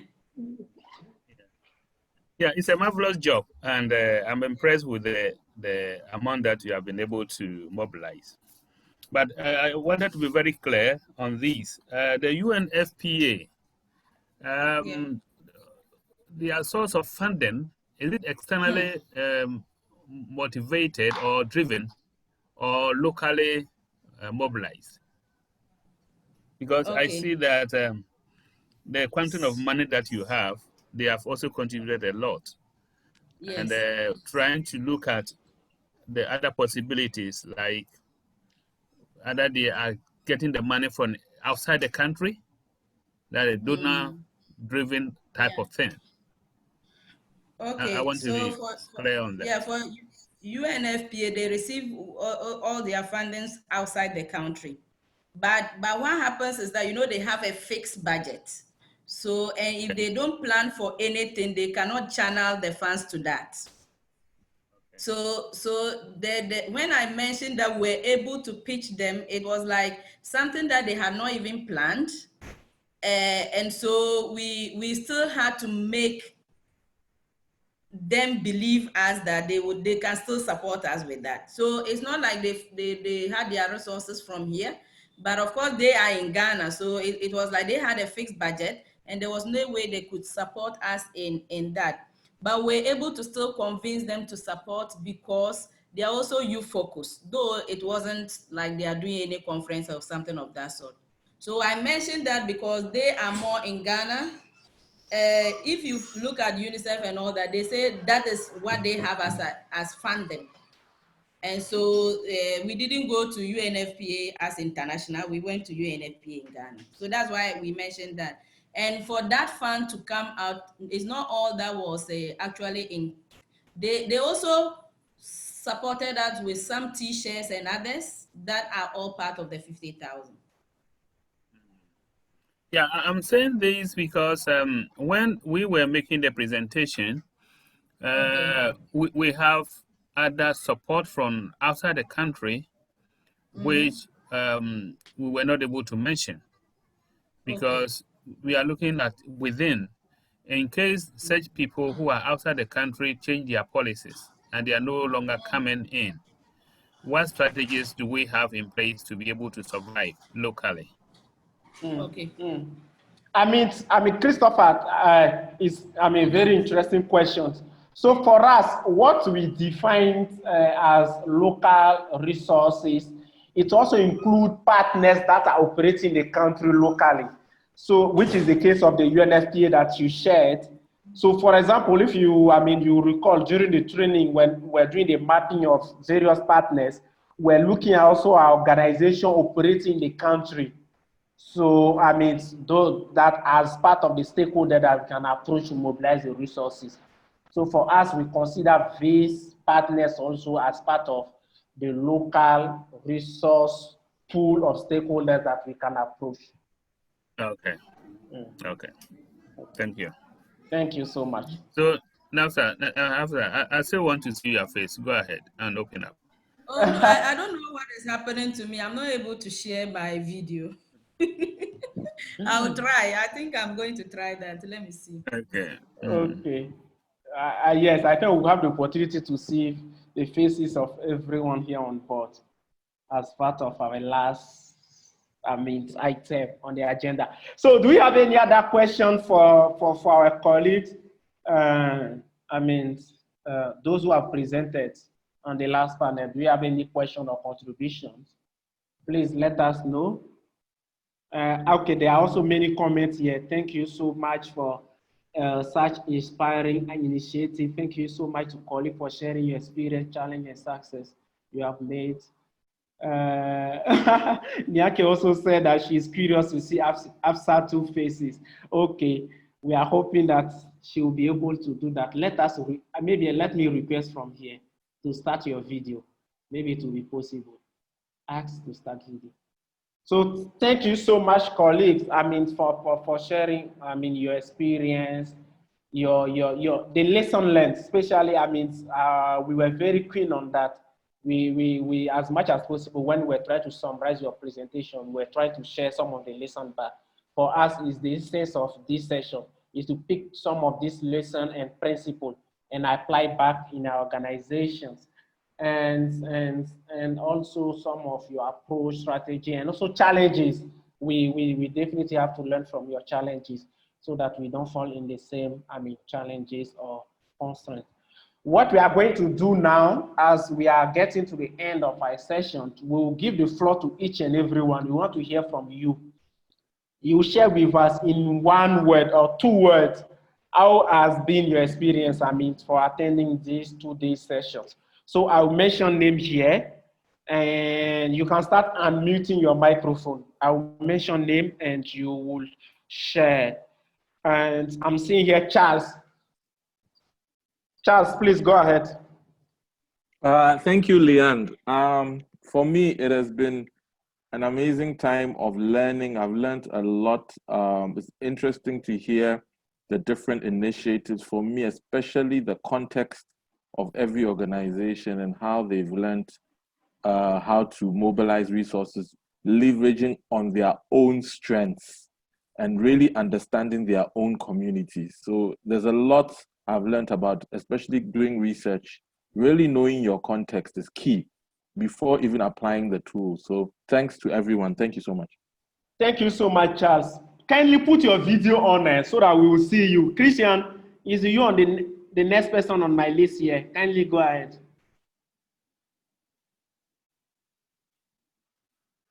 So it has really been a very interactive and enriching learning journey. I've really learned a lot from the various experiences that were shared.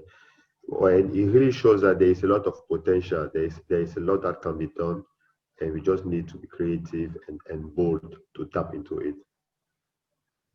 Thank you so much. Jim, kindly go ahead.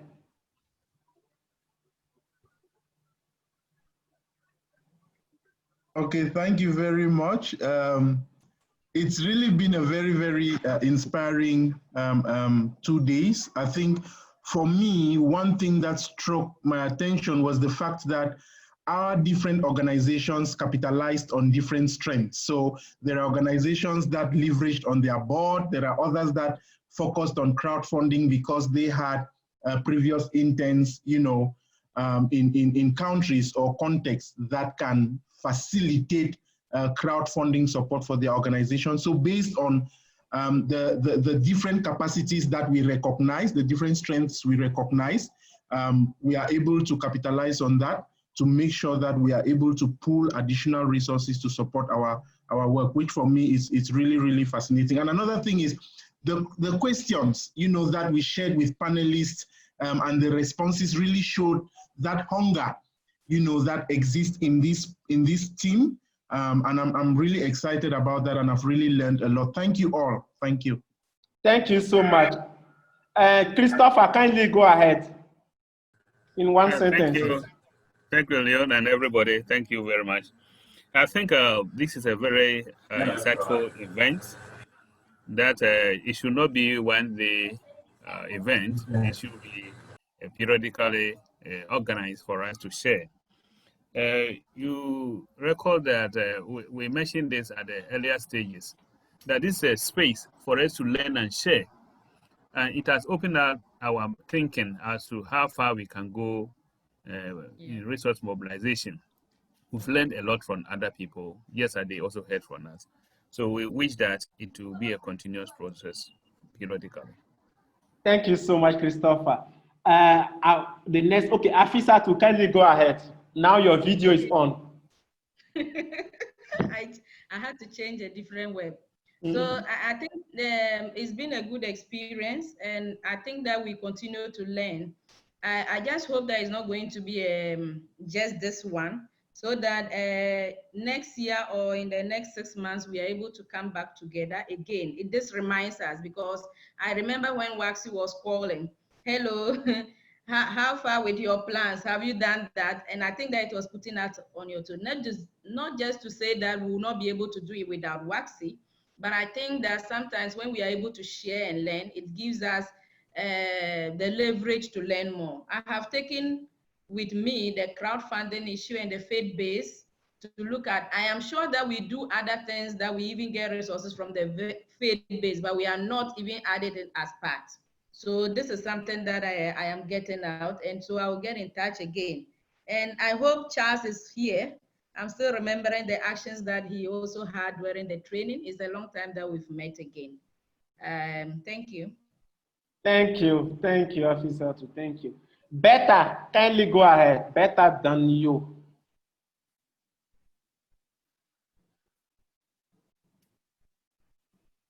Okay. Thank you so much. I have been inspired a lot. I've been inspired a lot, and I've learned a lot too. And my key core point is we all have to be accountable and communicate effectively. And I also suggest we have much of these programs so that we can learn more from our colleagues. Thank you. Thank you so much. Bob Rogers, kindly go ahead. If you can hear us. Okay, I think he's having internet challenge. Dauda, kindly go ahead and mute your mic. Yeah, thank you so much, Leandro. I would say it has been very interesting, and we've seen our colleagues presented well, and these presentations were insightful and educative. Like I said, since yesterday, yes, since yesterday and today, I've learned a lot, and I would make sure what I've learned is actually replicated in our organization to enhance our fundraising capacity, and the list goes on. Thank you. Thank you so much, Dauda. Afsatu, kindly go ahead. Hey, sorry, not Afsatu. Sorry, it should be Enoch. Enoch, kindly go ahead. Is Enoch the next on my list? Yeah, I've learned so much from yesterday up to today, and what I've learned that whatever we are doing, we should make sure we maintain and sustain it. And whatever we were taught at WACSI, to most of the organizations have been able to put into practicality. So I think I've benefited a lot. Thank you very much. Thank you so much. I'm seeing here Frank. Frank, kindly unmute your mic if you are here. Thank you, Leon. I was wondering whether you skipped me. Yeah, so good afternoon to everyone, and it's been a pleasure listening and getting to hear such beautiful stories and impact. We are so glad, and we are thankful also for the effort and for taking into consideration the little bit of knowledge and experience that we share every time we have the opportunity to meet. The opportunities are numerous, and as I heard the sister Olivia mention, it's not just one stroke of events. It's not just either a local fundraising or a mobilizing support training event, but it's basically the duplication of different opportunities that we have to leverage and adapt it to our own context. So we are grateful that you can leverage platforms like the CSOs e-directory. You're also able to register for our technology donation program, which is also basically raising funds or mobilizing resources, because you have a host of applications donated to non-profit organizations at low or no cost. So for those of you who are not yet on TechSoup, we encourage you to reach out to us. You can contact Leon because he has been your main contact person, or you can contact me if you have my address, and I will post it in the chat. Please feel free to reach out to us and get yourself registered on TechSoup. Use the tools available to maximize the opportunities of your organization in terms of efficiency, productivity, and all that you can imagine. And now talking from a pure monitoring and evaluation perspective, and I would like to say it whilst Nienke is here, for the past 2 years since we started streamlining the Change the Game Academy program, it has been recorded as one of our top leading impactful programs every year when we conduct our annual midterm assessments for our programs. And I'm not sure this year will be an exception, because we can already see from the trend. We are currently working on the data for the survey we have conducted, which is the first phase of the assessment. And the trend already indicates to us that there is high potential from the data we are getting from the Change the Game Academy program. So keep it up, guys. Keep up the good work. And we have interest. I was discussing with my colleague last time about the reason behind the data. Is it to do with the design of the program? Is it to do with the facilitation approach or the content, or is it to do with a peculiar need with when it comes to fundraising and mobilizing resources that make people to rush for this program and basically to take it at heart in the implementation? But I think it's not one or the other. It's a combination of different factors. And I've already shared the perspective that the goods practices that we have in our the good practices that we have in the Change the Game Academy program can be streamlined in some of the other programs that we are running. So it's also lessons learned for us. And as I said, the opportunities for sharing and learning are vast. So keep it up again and continue the good work. We'll be reaching out to you for those who have taken the survey for the second batch, which will consist of interviews and peer review, peer assessment from your colleagues, your supervisors, and if necessary, your partners. So we are on to a very interesting journey, and we'll be in touch in this conversation. Thank you again for the opportunity, and we wish you all the best. Thank you so much, Frank. Thank you for that and sharing, these opportunities that are available for us that we can tap into. I'm seeing here, Moses, can you hear us now? If yes, kindly unmute your mic. But if you are still having challenge, we move to Sister Olivia.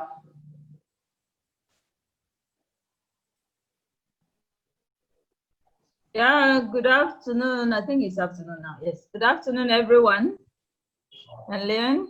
Yes. I don't know what to say to WACSI all the time when you come up with this wonderful initiatives, because this is just an amazing opportunity for renewed learning and I call it like a revision class, reminding us of the many things that we have been learning and then adding new learning to it. So I'm really grateful to every one of you for sharing. I'm grateful to you, Leon, for the wonderful facilitation. But I'm really amazed at WACSI, the way you come up with all of these initiatives to help us.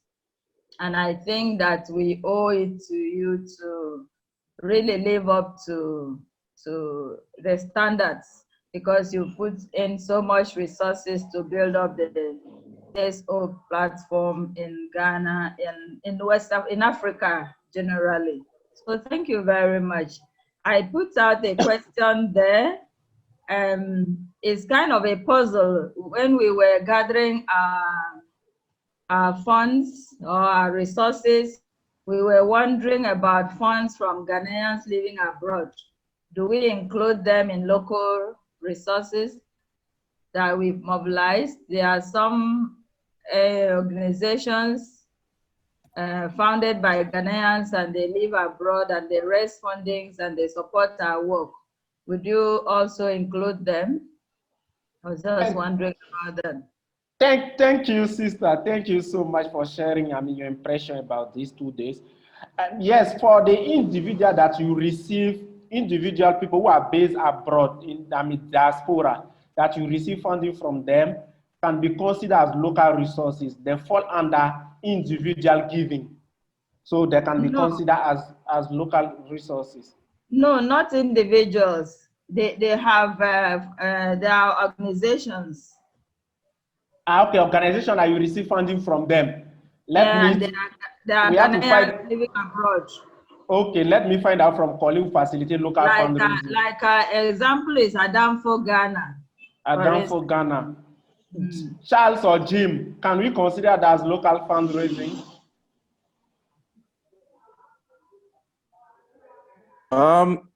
Yeah, it's a very good question. I think Adamfo, it's like an association, or Sister Olivia, right? No, it's a charity, it's a funding organization. But it's registered. Their main focus is to raise funds to support street children projects to serve street children in Ghana. That is their main purpose. But they are registered there. Yeah, they are registered there. Okay, then it's the traditional way. The guy is a Ghanaian and the wife is Dutch. Okay, I understand. Okay. Yeah. Well, okay. I mean, these things are like technicalities, but I mean, if we're going by the technicality, then we won't consider that necessarily as local resources. Yeah, we Yes. haven't If it's from a organizational perspective, we will see that as an NGO that is based in the West, even though it has some affiliation with Ghana because of the promoters. Yes. Okay, But we won't consider it strictly as local resources. Okay. But we can welcome their resources and their interests. I like that. And Nyaki also shared 2 comments. Yes, he shared they are based in Netherlands, considered as foreign funding, but you might persuade them to relocate to Ghana. Then it can be a local fundraising. I like that. We haven't included them, but we were just wondering. Thank you very much. You are welcome. Now, Joseph, are you here?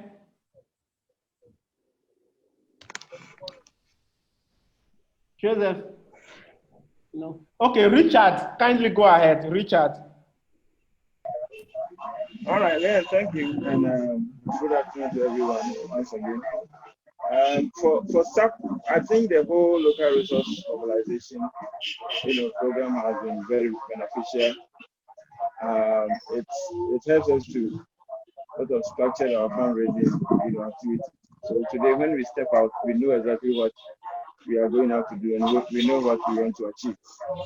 And I think this webinar too has sort of rekindled and reminded us of everything that we learned and what we need to do. So I just want to thank everyone who shared their experiences, and also WACSI and Change the Game Academy for this brilliant program. So thank you, everyone. Thank you so much, Richard. Francis, have I given you the floor? Not yet, not yet. Please go ahead. All right, thank you very much for that opportunity. I think for SILDEP, it has always been a wonderful opportunity being associated with WACSI for the good work that we have been getting from you. And this particular learning and sharing event is one of them.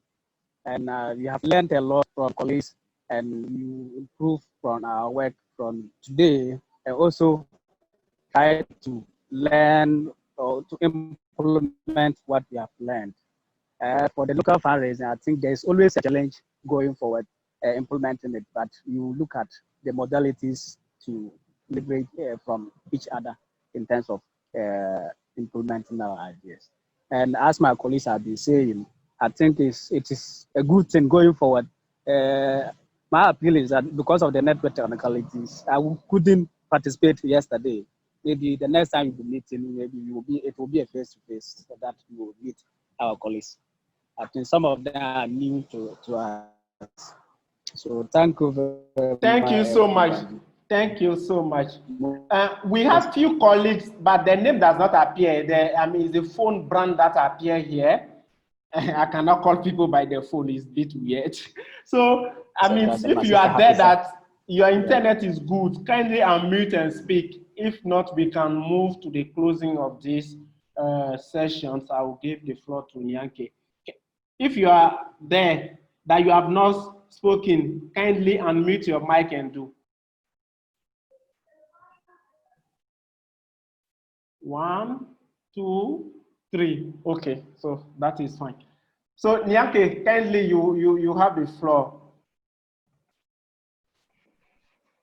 Thank you, Leon, for giving me the opportunity to thank you all for these wonderful 2 days. I've learned a lot about the power of alternative funding models, about consultancy services, social enterprises, crowdfunding, but also the great strategies that you are using.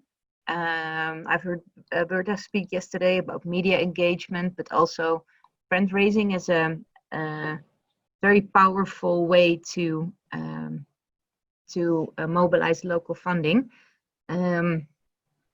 government involvement and traditional authorities being involved and faith-based giving. It was really information-packed sessions and great inspiring stories. So thank you so much. Even though it's horrible that we have this COVID-19 situation, I would not have been able to follow this session, because most likely it would have been face to face. So yeah, that is a good thing for me. So I hope this community of practice will support you further in implementing these strategies. And yeah, thank you to WACSI, to Charles, to Leon, to Jim, for and Frank and everybody on the team for having this great experience sharing. Thank you all for your wonderful contributions, for being open and honest about struggling, but also a lot of learning. And if you have any questions for me, I will be here in the chat for a little bit. So just let me know. And yeah, I give the floor back to you, Leon. Thank you so much, Nyanke, for joining us. I mean, it's also good to see your face.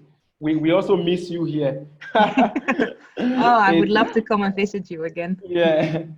So it will be a while, I think. Yeah, exactly. It's some of the advantage of technology. We can have people from Netherlands, Sierra Leone, the Gambia, and Ghana together on this same platform. So thank you so much, colleague, for making your time for attending this 2 days learning session. Okay, Afsat is asking how many years is left for the Change the Game program. No, I mean, I think it's a continuous initiative. Maybe Nyanke is here, she can answer that. Yes. Yeah, we will continue supporting WACSI for a long time. So we will at least be able to facilitate 2 trainings every year, 2 training groups and communities of practice like these. So yeah, there's no ending in sight. Exactly. Thank you so much. And we also have we don't talk much about it. We have the online version of the courses for colleague who has gone through. You can go there as a refresher, or if you have other new colleagues join your organization, they can also go there to get some of the learning and tools. So it's available there. We can also share it here. We share in the chat box a very short survey of 2 minutes to get your feedback. Especially, we want to know what you are going to do differently as a result of this experience. So kindly share with us. It will be good for us to know and see if there are also any other avenue to further support you in those processes. Thank you so much. I'm giving the floor back to Charles to close everything and done and dusted. Mr. Van Dyke. Yeah, thank you. Thank you so much, Leon. Just want to start by thanking everyone who has participated, taking time out to share valuable experiences, valuable insights, basically to share all the things that we've learned and what we've done with the learning. It's been a very interesting 2 days. I have personally learned a lot from all the presentations. Thank you everyone for coming through and for sharing all these things. I also want to thank Nyanke for also making time out to be with us for these 2 days. And then of course, thank my colleagues from WACSI who have been such immense support. Leon, who's basically navigated and put all this together and moderated so wonderfully for the past 2 days. And of course, our colleagues from communication, Michael and Jim, from M&E, Frank, we have Lisa, some other colleagues who have been quiet, but also supporting us very well. Catherine has been on there, Christian Olonge, Marilyn, and everybody else. I hope I haven't forgotten anybody who have been supporting the team to really put together this program. So thanks to everyone. And I think we've said it, we've challenged ourselves. And I think the first challenge is to WACSI, to make sure that this community of practice sessions are things that happen periodically. We've heard that, and we are going to definitely, to the best of our ability, do that. And also to challenge ourselves also to apply the knowledge, to diversify our funding, to document some of the milestones that we are achieving, and also to share of these things within our networks. And so the challenge is out there for all of us as organizations. So thank you so much, and I wish you all the very best. So Leanne, you can take it away. Thank you. Jim said you forgot to mention yourself. I mean, from WACSI. I'll remember next time. So thank you so much to you all, to colleague, for sharing your experience over the last 2 days. So we'll say bye-bye.